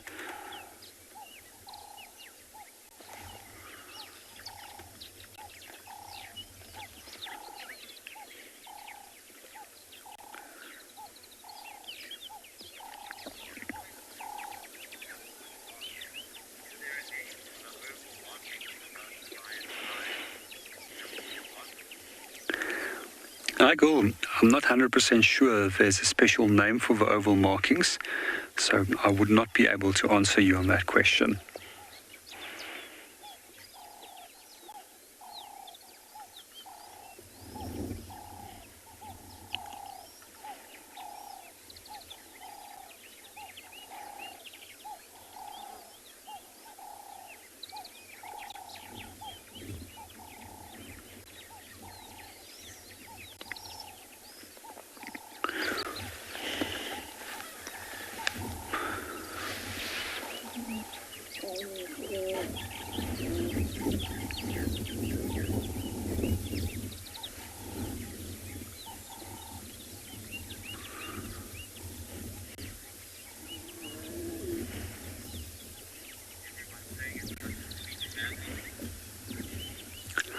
It is. I've just been actually thinking about it, how fortunate we are to especially find all these young little cubs with their mothers busy feeding over here.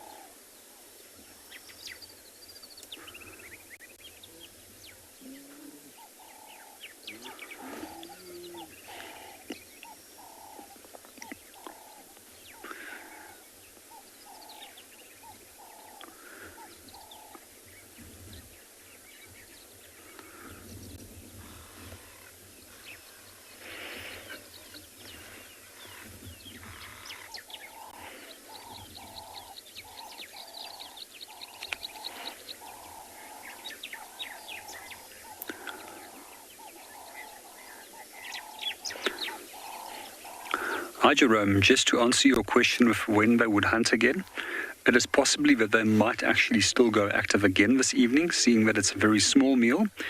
And on occasions I've seen lions making a kill in the morning, and especially where it's large prides, where there's a lot of small mouths that needs to be fed, they've actually hunted again by that later that afternoon. So just while the camera is on this little cub, I just wanted to point out that you can see where the whiskers are producing tiny little markings on the face. So quite often those whisker patterns and those little dots where the whiskers come from can be used as an identification feature to identify specific individuals.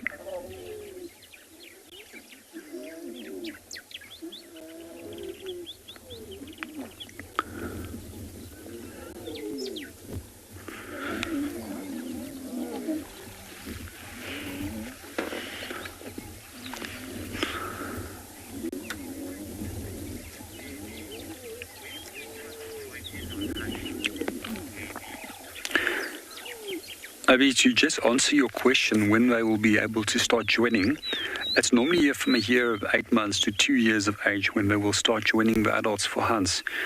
Their earlier years, and when they're quite young, they're quite noisy, they're often too playful, and what often happens if they do accompany parents, they often blunder the hunts by giving away their position through their playful behavior.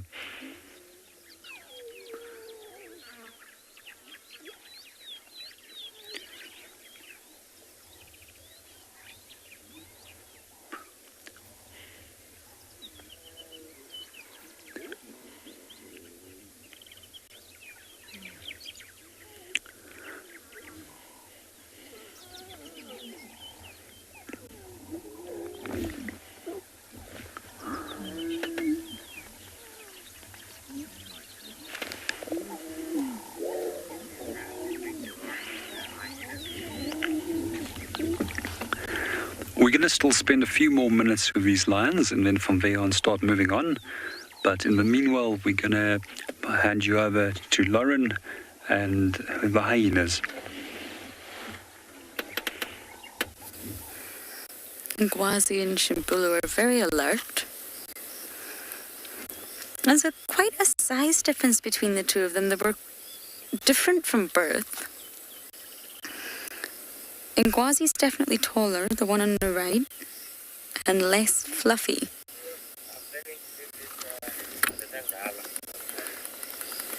You can see he's still not putting any weight on it. Cuckoo, hyenas are extremely resilient, and we always get ourselves worried and they bounce back. He could be absolutely fine. Remember Corky's seriously injured leg? That was quite substantial. She was limping badly, and look at her now. I've not seen Cork since coming back.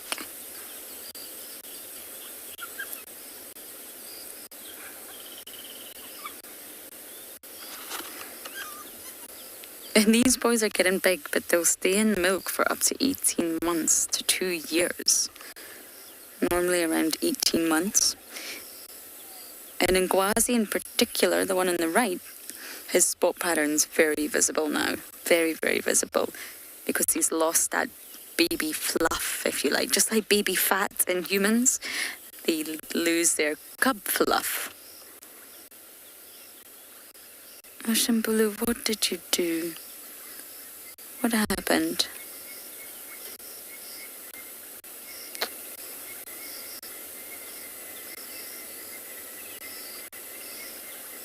Yet, of course, the milk of hyenas is incredibly rich, so I think he'll be absolutely fine. Guy, garden poet. Sadly, I'm not a doctor. I do not know what's wrong with it. I do not know if it's broken or just swollen or twisted, or I have absolutely no idea, I'm afraid. So I could not possibly answer that question. I'm hoping for a closer look at it when he comes a little bit closer to the vehicle, but I don't know. Could just be swollen, and in a week or two's fine. In a week or two's time, he'll be absolutely fine. It could be broken and ended up healing crooked. I really don't know what's wrong with it. I think he'd really need an x-ray to know exactly what was wrong with it. But the milk contains a lot of calcium, very, very high level of calcium, because the mothers, of course, crunch their way through lots of bones, and as well as protein, high level of fatty acids, lots of vitamins and minerals, and therefore, hopefully, as long as he stocks up at the milk bar, he'll bounce back from the injury. Hello, precious one. Oh, here we go. It's time to investigate the vehicle. Nope. Nope. I know what you want to do. I can read you like a book. She wants my shoes.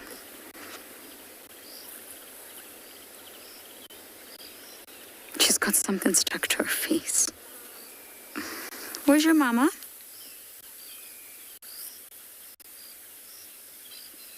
So all three of the cubs are going to be named very shortly. Corky's daughter and Heart's boy and girl.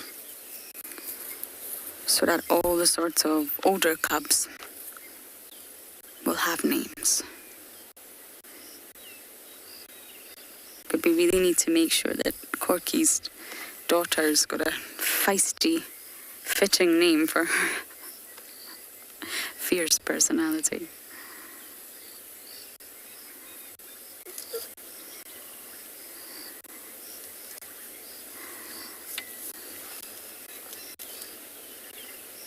Horse lover, yes, I believe so. It's a cub drive today. I was hoping for a leopard cub for you, but sadly, Dandy's son was not found. I think the weather is just making it really difficult for leopards right now, but I'm sure in a day or two time they'll all bounce out of nowhere.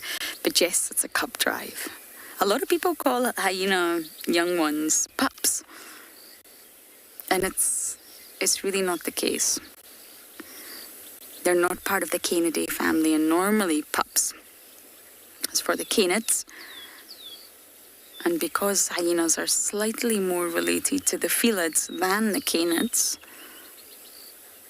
we normally opt for cubs. But it's not closely related to the felids, I must add, but it's more so close to the cats than the dogs.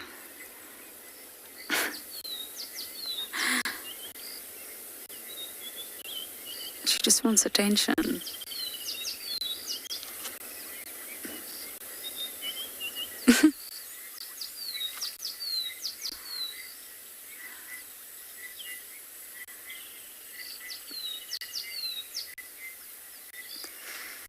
Christo, that's a tricky question. And here in the Sabi Sands, and I'm a big believer of this. I know it's a controversial topic, but wild animals must be wild animals. We're lucky to be here. Every day I remind myself I'm so lucky to be driving in a wild space, a very unique wild space with these creatures. Now, if we were not filming every day, if we were not driving every day, we would never know what happens. Animals will get diseases. It's part of nature. It's nature's way of controlling populations. Animals will get injuries. Animals will die. And I think it's really important just to remind ourselves of that. We can't go interfering every single time there's an injury. We would completely unbalance the entire ecosystem. The knock-on effects would be so detrimental. We can't do that. Now, I know in some areas they do. For example, in the Masai Mara, they have slightly different policies. And if an animal is injured due to a human cause, be it a car, be it a snare. Anything that's caused by human presence in their environment, then they intervene. And the Sabi Sands is very similar. For example, Swazi had a wire around his neck. We don't know how he got it and we don't know where it came from. Snare, wire, same thing. And we opted to remove it because that's come from humans. Be it poachers or be it a construction site. If humans were not present in his environment, in his landscape, he would not have got that wire around his neck. So if it's caused by humans, humans fix it. But otherwise, you must let the ecosystem play out. As hard as it is, it can be heartbreaking at times. But nature has its own way of establishing balance, just like our bodies establish homeostasis, constantly striving for balance.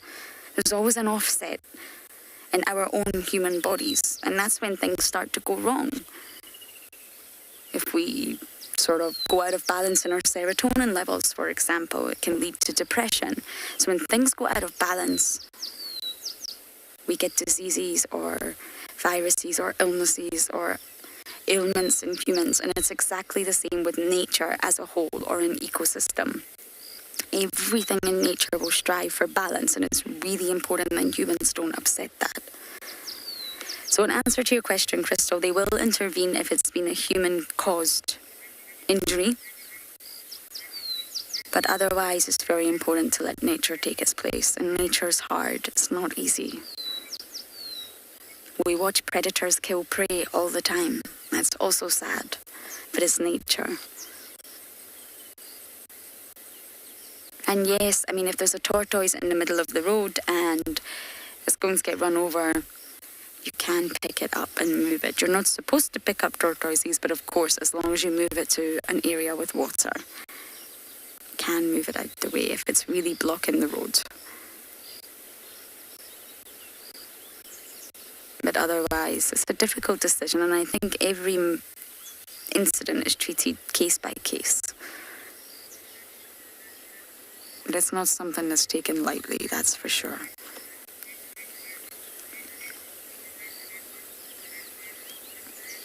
Sadly, not every organism is supposed to make it.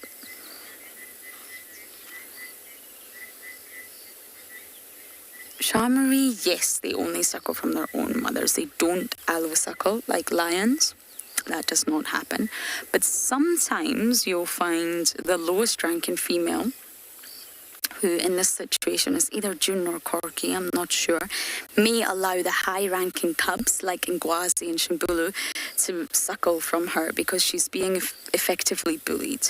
The high-ranking cubs might try to bully her, assert their dominance, and she just might allow it to happen. Where are you going, madam? And it's not a general rule. It's just sometimes you'll find low-ranking mothers are so used to being bullied by cubs and adults, they just allow it to happen if the high-ranking cubs demand. But no, generally speaking, they don't allosuckle. Corky's daughter got a little bit too close here, and Hart made a little vocalization earlier, as if to say, I'm happy for you to come around and give kisses, but no milk for you. And she's obviously entertaining herself because Corky's not present.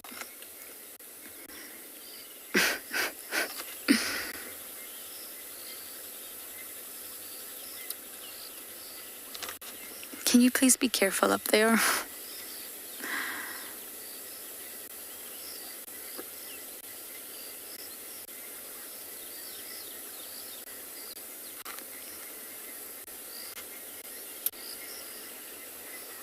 Sappet?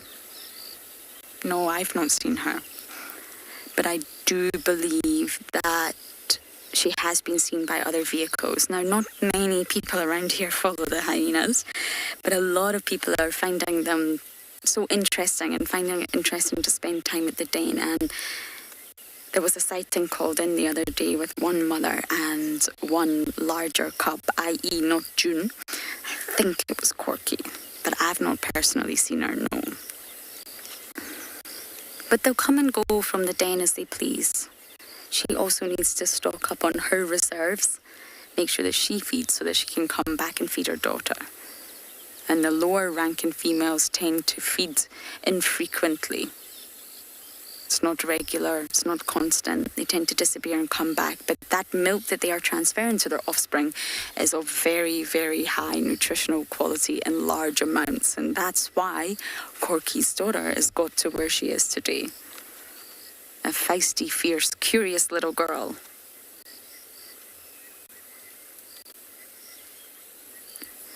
So I'm going to stay here just a little bit longer and hope that June appears. And we may get a chance to see that little black bear inside.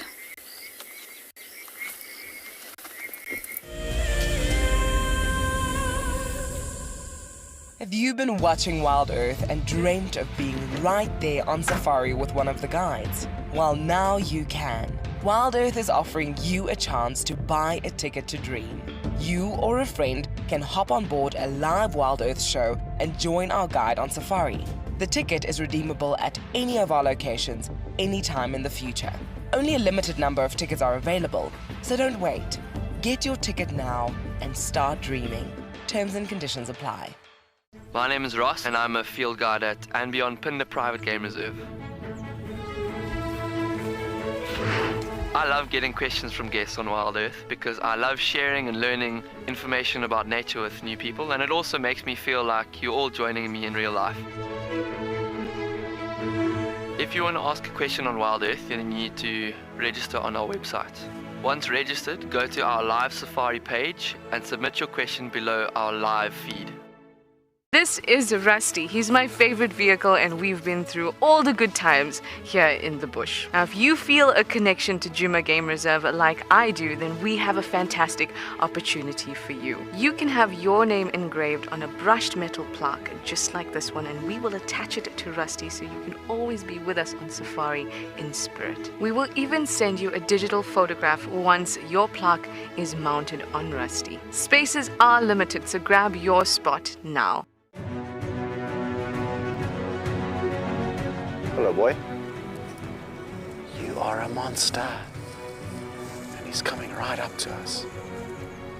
Hello, boy. Oh, settle down. Settle down. He is very, very close. He's pushing his trunk against the car. You can feel the car moving. Hey, hey, hey, hey. Stop that. Expect the unexpected here on Wild Earth daily.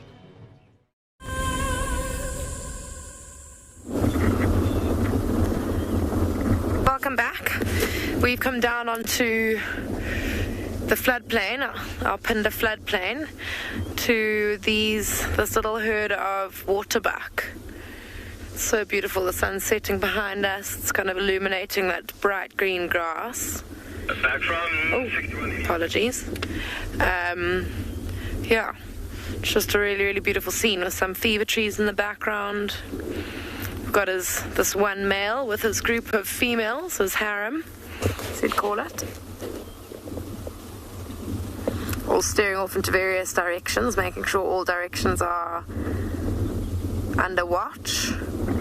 Some feeding.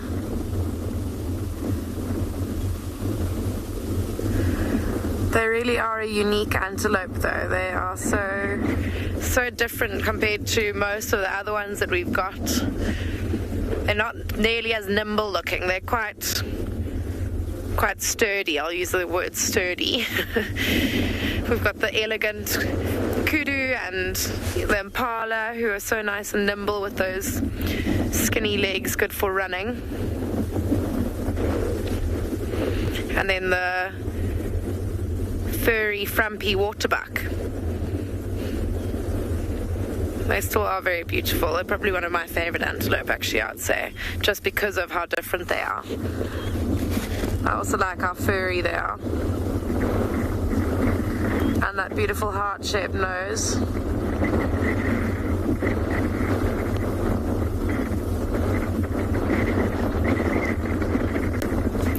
Gosh, coming down onto this open area, it is very windy.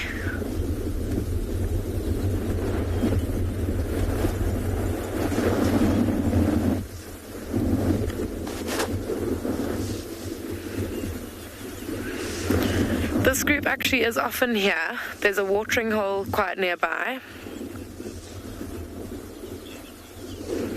Jennifer, like I said, I also do love waterbuck.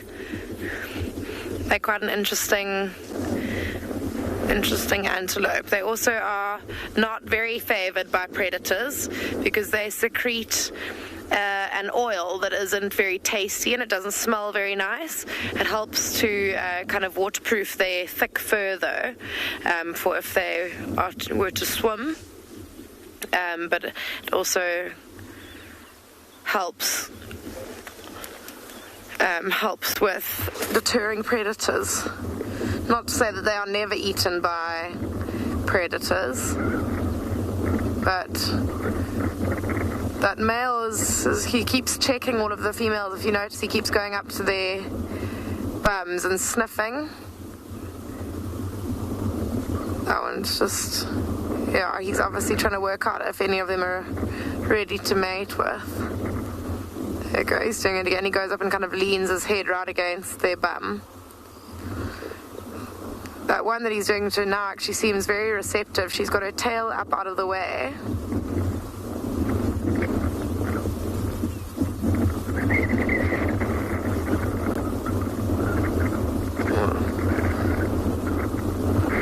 Oh, he looked like he was about to mount and then she's walked off. So you can see how her tail's moved out to the side like that.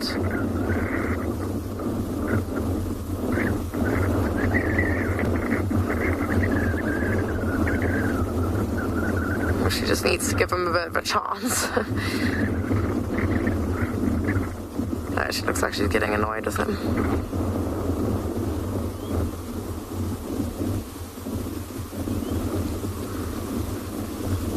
Oh my gosh. Every time she stands still for a moment, he doesn't take his opportunity and then it's too late. She gets over it and moves off.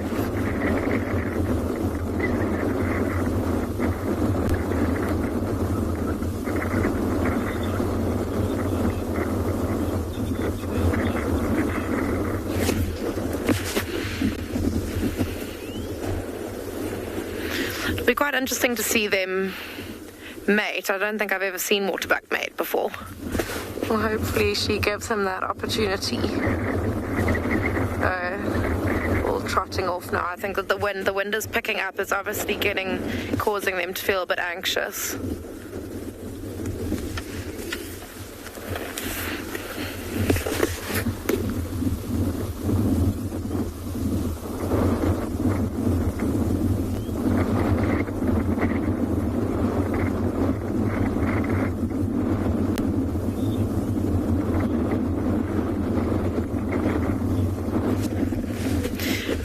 Lana, no, waterbuck are not seasonal breeders, so they will they'll breed all year round, just as the females come in and out of season, but that's their own season, not seasons of weather. Those that have breeding seasons are the impala, the wildebeest, warthogs, but the rest are kind of year-round breeders.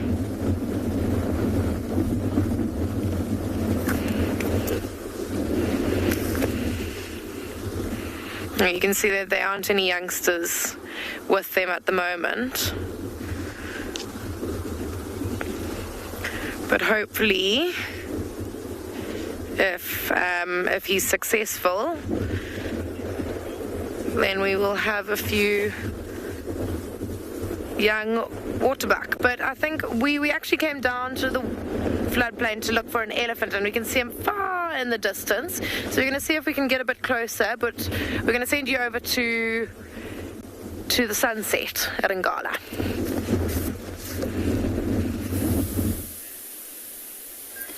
Have a look at this picture. This is another stunning sunset from and beyond Ngala. The sun looks like it's just dipping below both the clouds and the mountains, and so we are going to be treated to some beautiful colors within the next couple of minutes.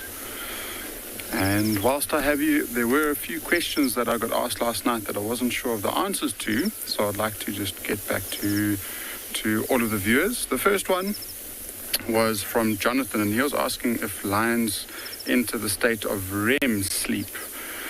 And for those of you who don't know what REM is, it stands for Rapid Eye Movement Sleep. So that's basically the state in which humans have the ability to dream. And according to a couple of articles, it seems like most mammals do go into a state of REM sleep. So there's every chance that lions will do. I didn't really see if there was an actual article on lions entering REM sleep, but it is by all means possible. And then the second one was from Viola, and she was asking if owls can see in color. And I was almost thinking out loud and saying that that's because they're nocturnal, they need their eyesight more to see in darkness. And it turned out to be true. So they tend to see more in a monochrome color, and they've got excellent far sight. They actually have got very weak near sight vision. And so they've got, I was talking about cones and rods last night. So cones are for color, rods are for light. And if we compare the cones and the rods to humans, owls will have about 30 times the amount of rods to cones. So much more cells for light, whereas humans will only have about 20 times the amount of rod cells for color. So they can see much better during the night, but they can't see as well. So that was it. Thank you very much to Jonathan and Viola for those interesting questions. Always nice to be able to learn something for the day. It's always so beautiful, and I think these clouds just add to the dramatic scenes of the sunset. And it's almost better to watch the sunset as it's gone past the horizon and just see. I mean, even now, only talking to you in the last 2 or 3 minutes, the yellow is starting to get more orange.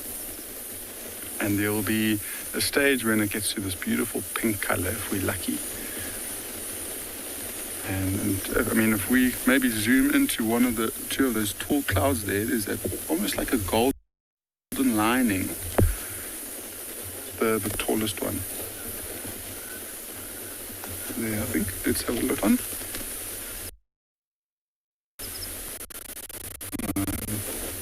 There's one that's, I think it's actually just formed this beautiful gold line on the very top of the cloud.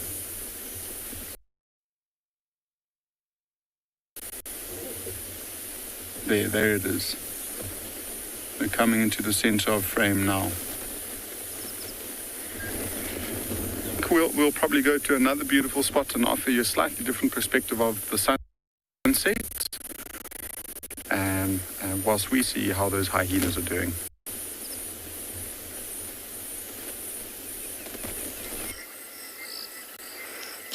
We are just having the best time here. Corky's daughter I think it's the alates. I'm not sure because I can't get a good enough look, but insects are streaming out of the mound and she can't stop eating them. They're annoying her, but at the same time they're fascinating her and they're also delicious. And then she spits them out and then she eats them again. But if she really is eating them, that's a lot of protein for her. In all seriousness, they're a really high source of protein. So she's sustaining herself. She also tried to attack a giant plated lizard that came out of the top of the mound. She was not successful. But everything is... Oh, there it is. The lizard's there. The lizard's there. She sees it. The lizard's also after the termites.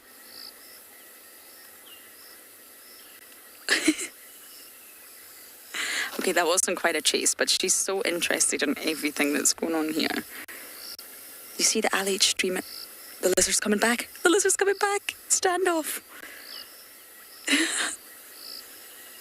Oh, no. That's too big and scary, isn't it?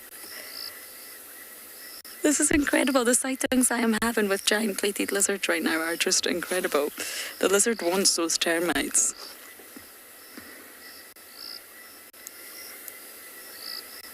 But he knows there's a hyena there.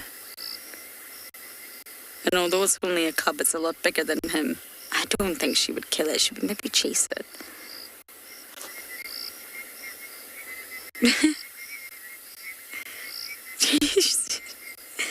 There must be the alates. They're streaming out of this mound. which means it's still functioning as an active termite mound. Can you believe it? Yes, it's alates. Look at that.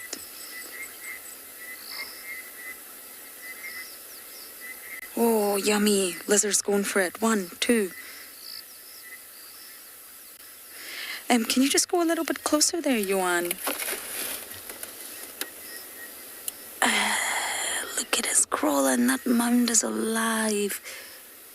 White ants, termites. Oh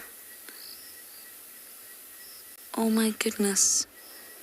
This lizard is going to decimate the entire population of termites. This is so cool.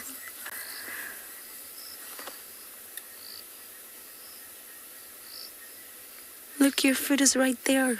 You're actually standing and sitting in your own food. He wants the alates though, do you see that? He doesn't really want the tiny white ones. The white ants, which are in fact termites, he wants the alates.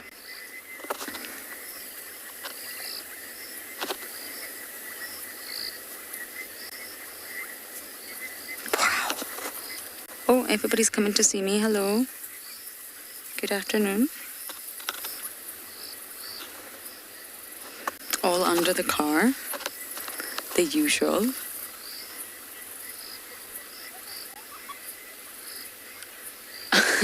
Mobile laptop. Wow, you're seeing lizard buffet. Absolutely. All you can eat. 100 rand, all you can eat. At Termite City. You even get a free glass of Coca-Cola with it.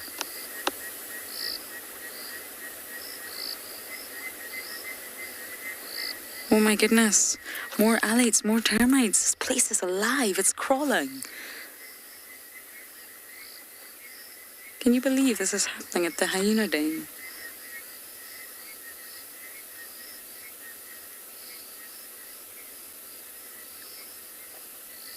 The sunshine has done wonders for this lizard. And this is why there's so few termites that are successful, because almost everything eats them.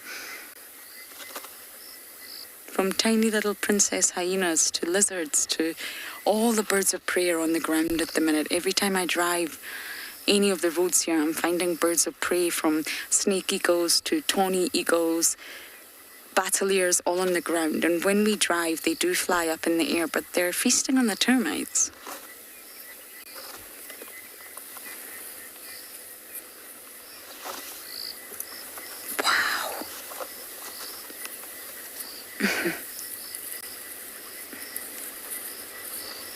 Sorry, I'm just checking under my car. Triple trouble.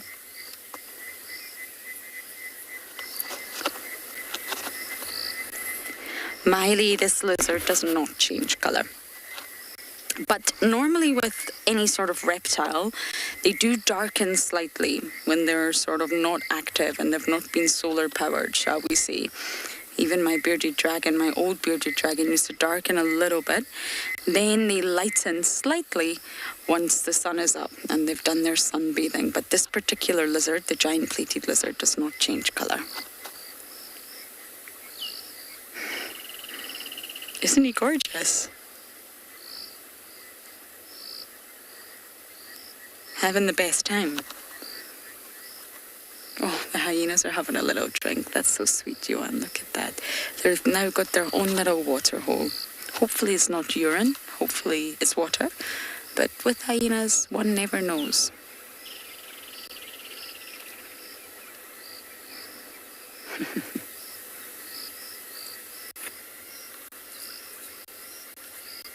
They get a lot of their moisture and hydration from mum's milk, but of course, they've got their own water hole now. Wow, this is too incredible. I'm going to stay here even longer than I already have, but you guys are going to cross to a magical scene at Pinda.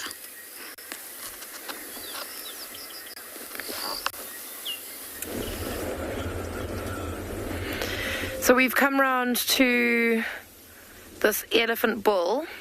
He's just very peacefully grazing with the most stunning sunset in the background. It's just such a stunning scene, this beautiful open grassland, and the awesome sky behind, and this elephant just enjoying his own company and enjoying this nice green grass.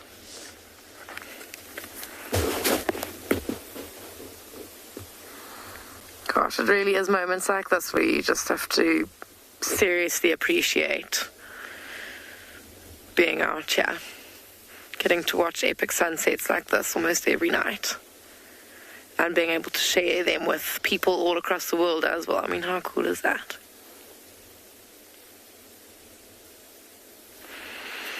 Just looking through my binos now, I haven't actually really looked closely at him because I've just been taking in the whole kind of scene, but he's got quite a lot of fluid coming out of those glands on his face, and while we were approaching him, he kept his eye very trained on us. We kind of did like a big semicircle around him, and he kept turning with us the whole way we were coming around, like facing us. And as we started getting a little bit closer, he did give us a big head shake, and I'm wondering, or I'm rather deducing from those signs, that he is probably in must, this elephant. We've kept our distance for that reason, but also just because, I mean, why we don't need to be much closer than we are already. It's a lot around here that makes the scene special, and I think, yeah, taking it all in instead of just zooming right up on the elephant is what makes it special.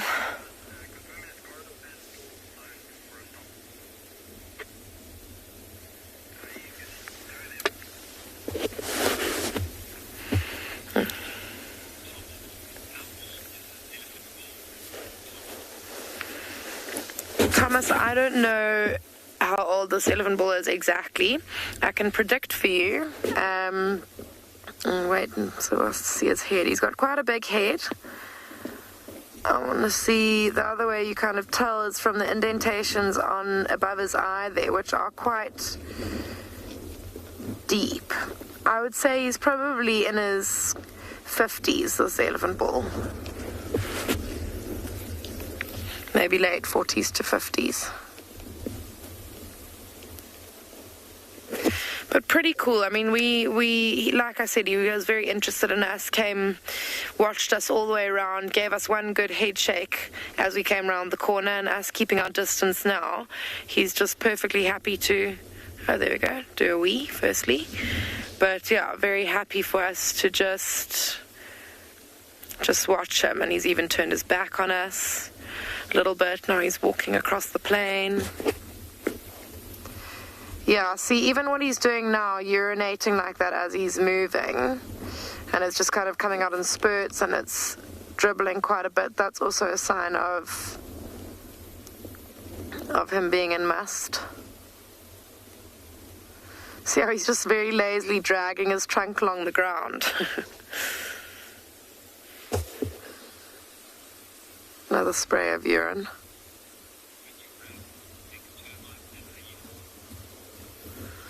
Okay, we're going to stick with this elephant and see what he gets up to. He's in quite an interesting stance now.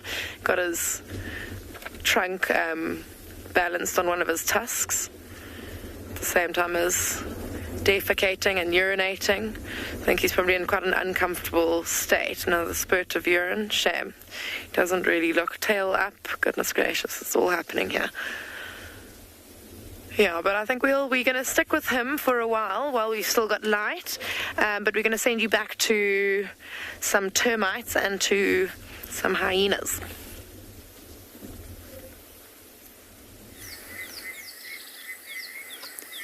It's an exodus of future kings and queens from this mound. Every time I look up, it's like I almost think I'm in Scotland and it's snow going in the opposite direction, which wouldn't make any sense, but they're everywhere. Good luck, guys. Future royalty. After a drinks break on any updates, please? And I've just realized this is the cubs' first summer, in that they've never experienced this before. They've never had a puddle to drink from at their own den side. That's why they keep splashing in it. They've probably only recently started to see the alate streaming from their own home. And they don't, it's all new to them. Look at them trying to eat them. Yummy. Food is in the air. What a great find. But I've already mentioned it, especially with Shimbulu with an injured leg and Corky's daughter maybe not getting fed as often. These little alates, if they're really managing to catch them, will be like a punch of protein and moisture and amino acids right there.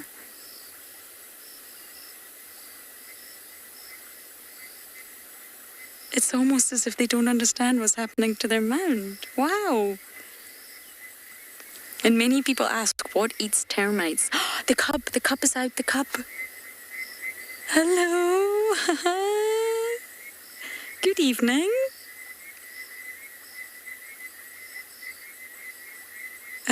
Your mama's not here. Don't let Ngwazi and Shimbulu and Corky's princess lead you astray.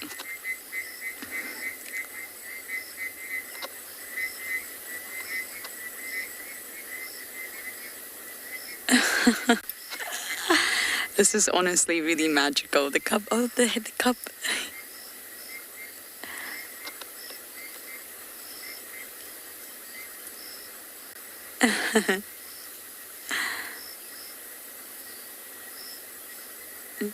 Oh, we really want to know what's going on, don't we? We want to know, where's Mom?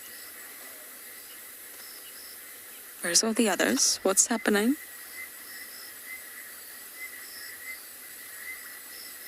This is just a feast. This is the best night ever for the cubs. Every single one of them are eating the alates.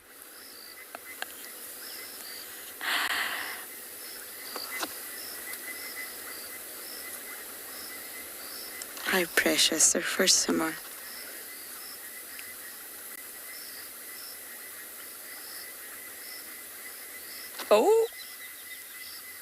Oh, many of you are happy to see the cub. Me too. Now, don't worry, everyone. Ribbon's still snoring her head off in the distance. We'll just give you a brief visual in case you think I'm at the den without an adult. The matriarch herself is there. Probably not keeping a very good watchful eye, but she's... Oh, no. There we go. Sorry. Threw me under the bus.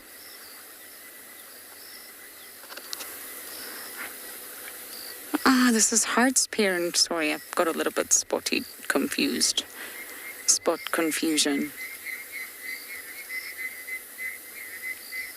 Ngwazi and Shimbulu are clearly fast asleep. It's the other three that are causing trouble. Pool party. They're not oh, sticks. Wet sticks. Life could not be better right now.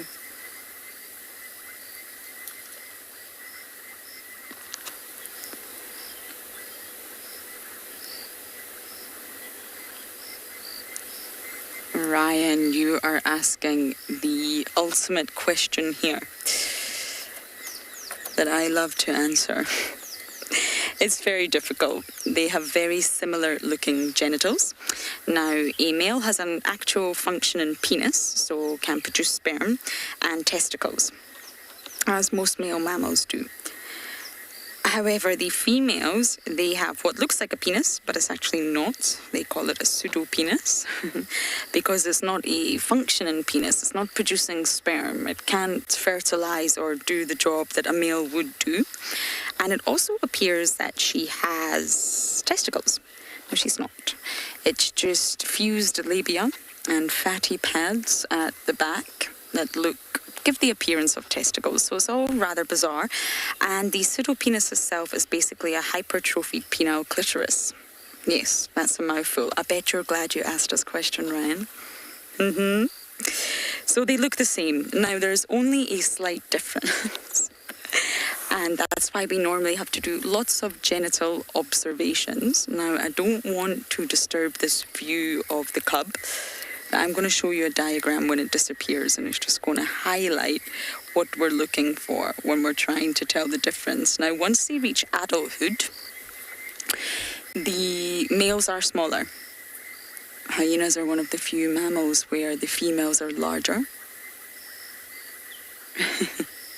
This one's far too scared to even think about leaving this entrance.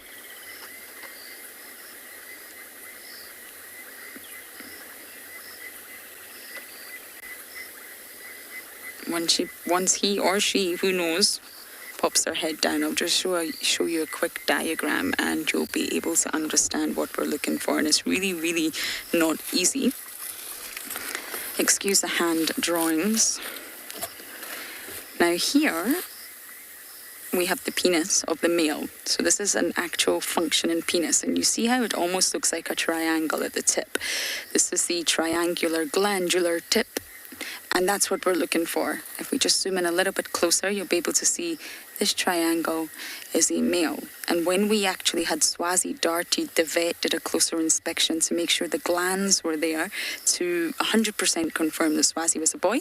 And if we just move over here, you see a pseudo-penis. It's still the same sort of length and shape, but at the end it'll be more flat. Now this is a rough sort of indication of what they look like.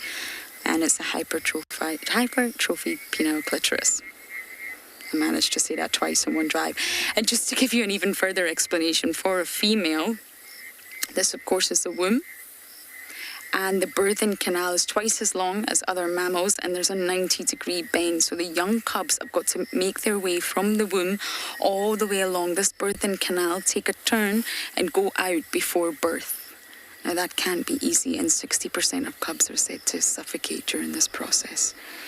So, in answer to your questions, it's not easy to tell the difference between male and female, especially the youngsters, and we really have to sort of focus and zoom in and do lots of speculating before we get the answer. But for this cub, this little one, we won't know for a while. It's really not obvious until they get a little bit older. So I think Ribbon has got up now, which means sadly our time at the den has come to an end.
So we've stayed with this elephant. And sadly, you missed the funniest part of it because he really is in a mood. He came through a herd of zebra and a couple of herds of wildebeest, and he was shaking his head and, kind of telling everyone to get out of the way. And everyone went scattering in all directions, all the zebra and the wildebeest. They're all kind of watching him now as he continues to graze. He's been pulling up grass by the roots and then flicking it against himself to get rid of the all the dust and mud on the roots.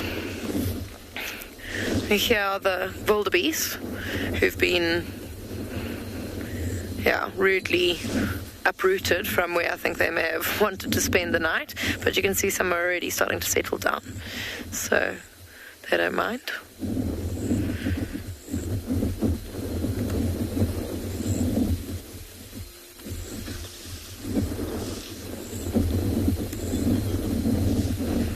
Still slowly grazing, and they'll be kind of... Sean, we actually do have 2 tuskers on the reserve, very newly added to the reserve. They came to us from Tembe Elephant Reserve, I think about 3 months ago. So yeah, we've actually got 2 at the moment on Pinda. You can see this guy, although he's got relatively impressive tusks, they're nice and thick. They're not very, very long like that of the tuskers.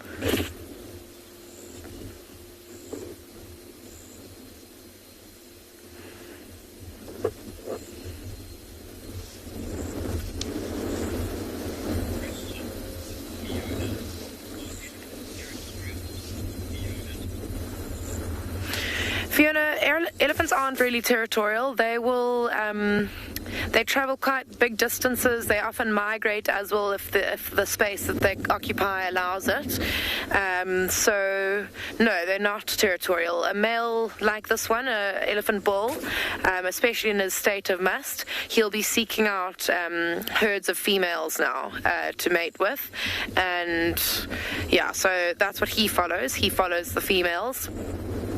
And the females follow the food, so they don't hold a certain territory. They'll kind of keep to certain migratory routes, which apparently are handed, kind of through the generations. These same routes that a herd will make use of over years and years and years.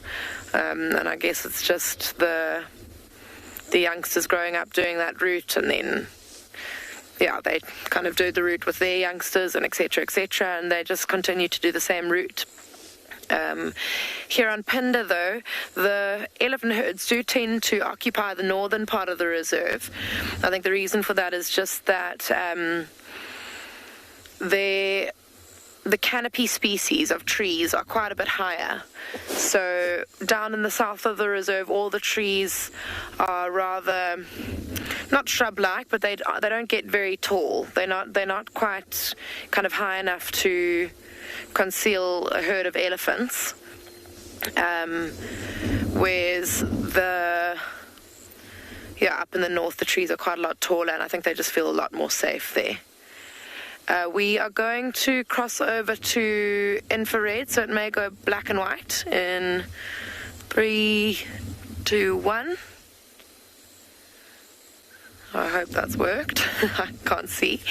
But yeah, so I mean, on Pinda, they do seem to kind of hold a territory, but I wouldn't really call it a territory. It's not that they occupy that out of kind of competition with other herds.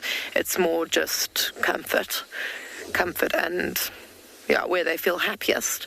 It's actually like quite a few herds that are together up there, and when it rains, if there's quite a lot of rain, the elephants head down to the south of the reserve. For that, for what reason I don't really know.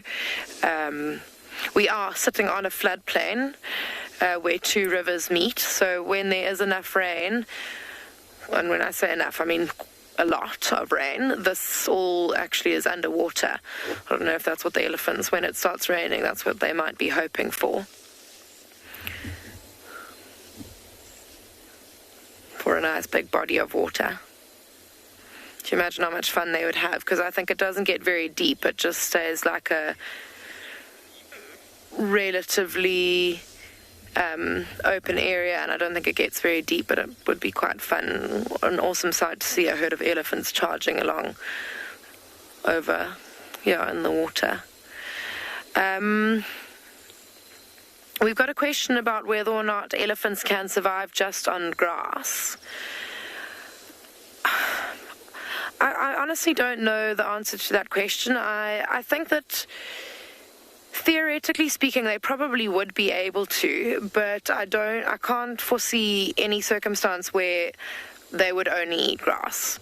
Their diet is so mixed and so varied. They eat roots, they eat bark, grass, twigs, leaves, pretty much every part of lots of different types of vegetation.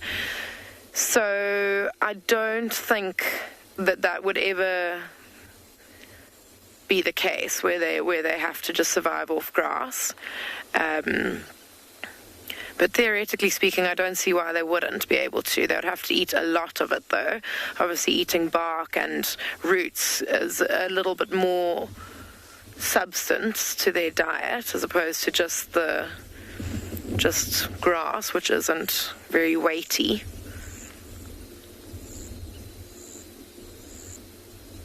Yeah, so I suppose my answer is I don't know for sure, but my guess would be if they absolutely had to, then yes, I think that they would be able to.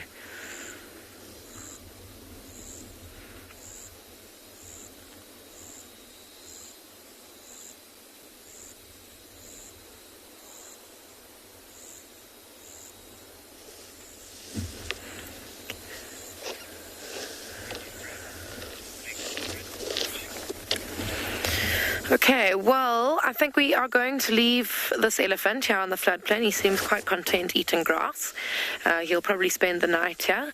I don't doubt that he will soon be heading off to find a herd of females to harass in his in his state. We're going to send you across to Lauren, who is searching. I'm not sure what for, but we're also going to embark on a search for some of the nocturnal animals.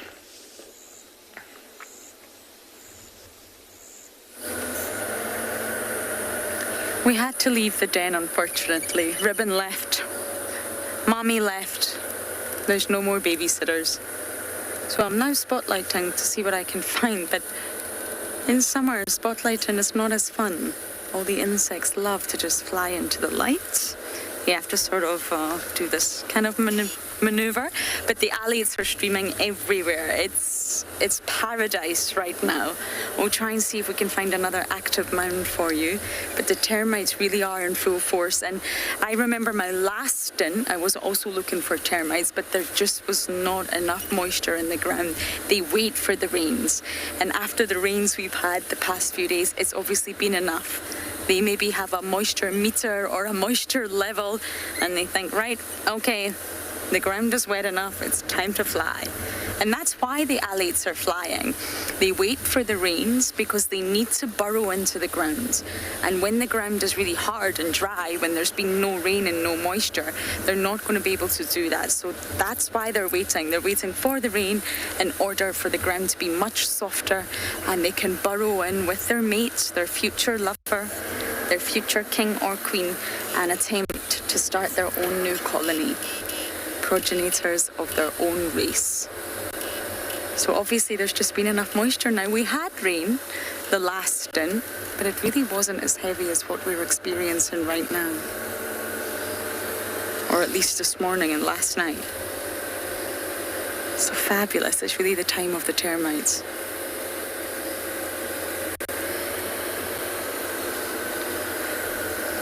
So I'm going to try and pick up on any signs of anybody around quarantine, but it appears like Andrew is going to give you a wonderful segment with some buffalo.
heading back across the floodplain, we came across 2 white rhinos.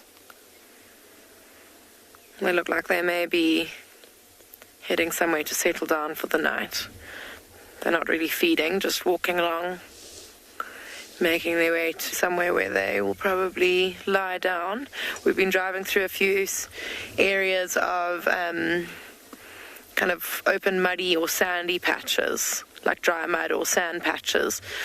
And generally rhino will choose a patch like that to spend the night on, because it's just doesn't have too many irritations like ticks or even flies. There are a few less flies on the sand, even just the tickle of the grass.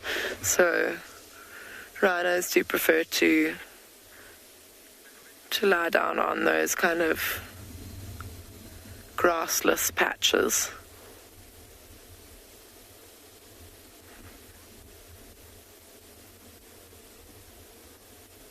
It looks like they're just kind of slightly on the scent of something, the way they're walking along like that, sniffing.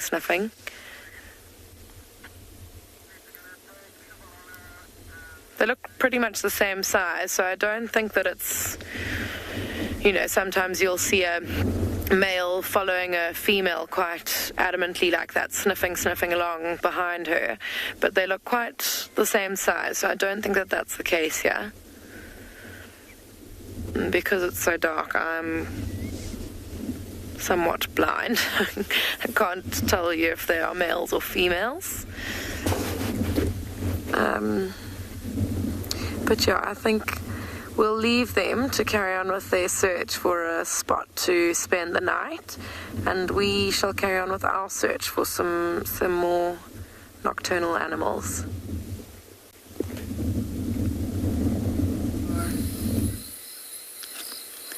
I think it's a little bit too far now for our IR light, but we've just been watching Heart on quarantine, just scoffing up all the termites. It's a feast for everyone tonight. I bet you leopards will be doing the same. I'm sure the lions will have a lick or two at the ground. But sadly, she's just gone too far. The IR light only... Oh, she's walking right towards the impala. Oh, maybe it might be worth just staying here for a few seconds. I'm sorry the screen is so dark. The IR only has about a reach of 30 meters.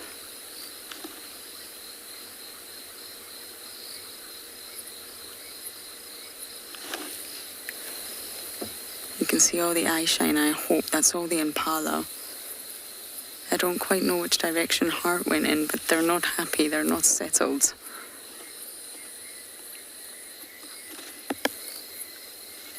Impala do alarm call for hyenas. I've witnessed it many times, and that can only show you one thing.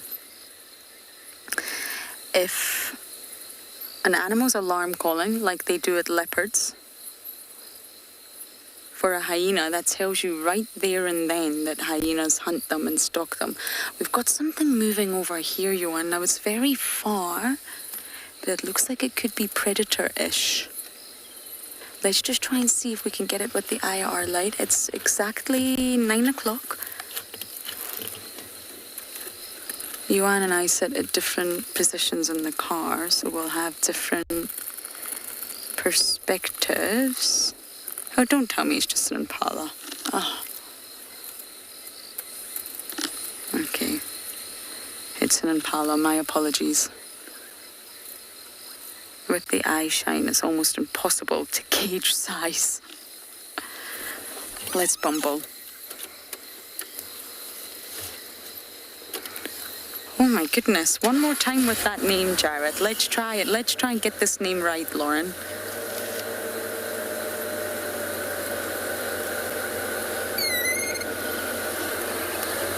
Jasto Fasto. Jasto Fasto. That's a new one. Welcome. You're asking, what does animals on quarantine mean? Okay, my apologies. So the area that we are actually in right now is called quarantine. That's just its name. I think we're going to bumble, Johan. And it's a clearing. It's an open clearing. So a long time ago, it sort of was cleared specifically. And when we say animals on quarantine, we just mean the impalas that are in this area right now. Just like most of the roads have names, this is just called quarantine. And it does have a history, and animals were kept in quarantine a very, very long time ago. And there's also a leopard that was born here, and his name is Quarantine. Yes. So it's just an area, my apologies. I always assume that everyone knows what we're talking about because we do this every single day. But the reason we check quarantine is right next to our camp. Our camp's just right here. I can almost smell dinner. Is because it's a very active area. You'll find lots of antelopes because it's open. At night time, they like to be in the open area so they can see, smell, hear. If they're in the thicket, then they might not be able to see a predator coming. So because of the high level of herbivores and the high level of prey, you normally find a lot of predator activity. And that's why we have so many predators in our camp. We have leopards coming through. We have had lions in the past, but that's not so common, and a lot of hyenas coming through. We've also had wild dogs. I've got an alley down my shirt. No. We've also had wild dogs kill a kudu in our camp. Our camp is very, very wild. But yes, quarantine's a great area because of the high number of prey. It's going to attract a high number of predators. It's the most perfect environment. I don't know if you can see all the alates that are flying into our car, but they're everywhere. Okay, so we're just going to go for a quick bumble, see if we can find any nocturnal animals for you as I try to get out of the way of this little thickney here.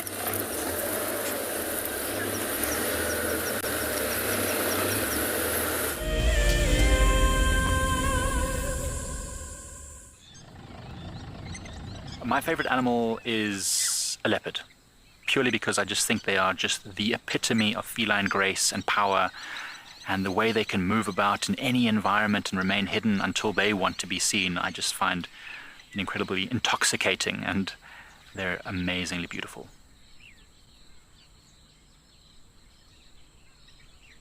Catch up with the guides daily here on Wild Earth. Join our Explorers program so we can keep on sharing nature with the world. For a monthly subscription, you will have the opportunity to win fantastic Wild Earth expeditions, have access to an animal identification app, receive weekly highlights from our shows, and much more. All the money will go to keeping these live safaris on air, which in turn connects a global population with nature. My name is James Hendry, and I work here at Djuma Private Game Reserve in the Sabi Sands on the western fringes of the greater Kruger National Park. My favorite part of getting questions from viewers is that we get to have long and varied discussions about all sorts of different aspects of nature. Because our audience comes from all over the world, it's very special to have different perspectives from everywhere. If you want to submit a question on Wild Earth, you need to register on our website. Once registered, go to the Live Safari page and submit your question beneath the live feed. Welcome to my car. This is Wendy, and she's my favorite. She would love to have your name engraved on her so you can be with her every single time she goes on a safari here in Djuma.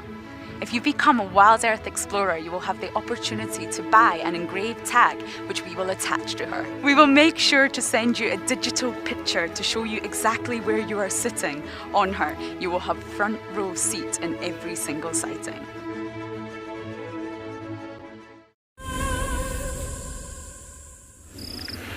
Okay, so we've got something really special. We've got Jupiter and Saturn framed up there for you, and you can see how close they are. And the reason this is so special is because it's been almost 400 years since these two planets have been this close to one another.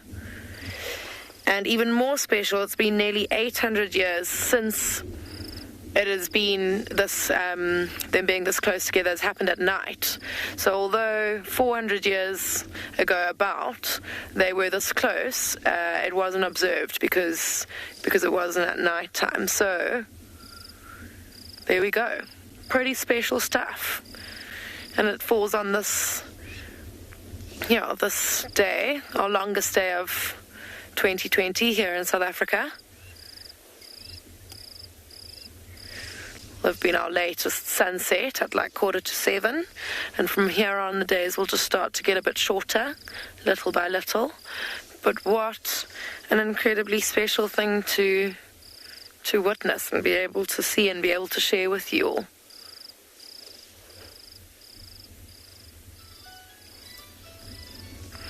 Oh, sorry about that, we've lost signal very briefly.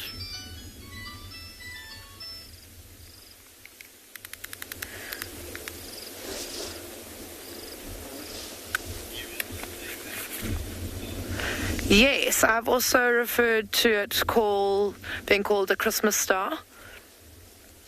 And I think that it's fairly easy to know why they've named it that, seeing as Christmas is just 4 days away. Yeah, even when we zoom away a little bit, it actually looks like it's just one star. So even though it's not a star, we know it's 2 planets, but it does look like one kind of superstar.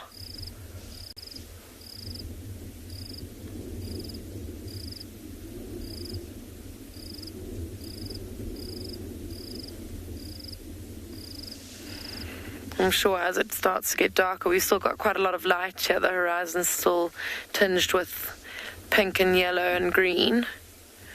But as it darkens, I think that star will or those planets will get brighter and brighter.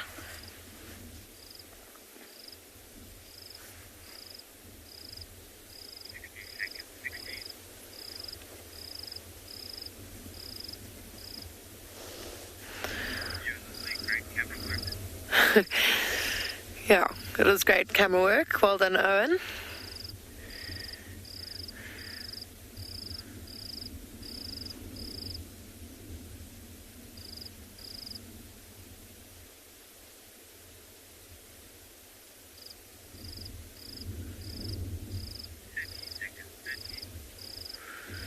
Okay, well, we'll end just sitting here watching this beautiful scene and this special astronomical occurrence.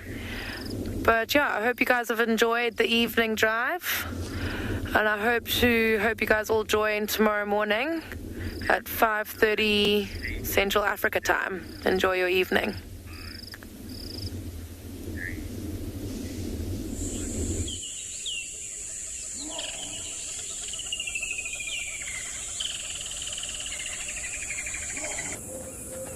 This program features live coverage of an African safari and may include animal kills and carcasses. Viewer discretion is advised. Good morning, everybody, and to all of our viewers around the world. We are here watching this Natal spurfowl down in the Timbavati River on Ngala, and we are currently looking for tracks of that pride of lions that we had last night. So come and join us, and welcome to your very own live African safari.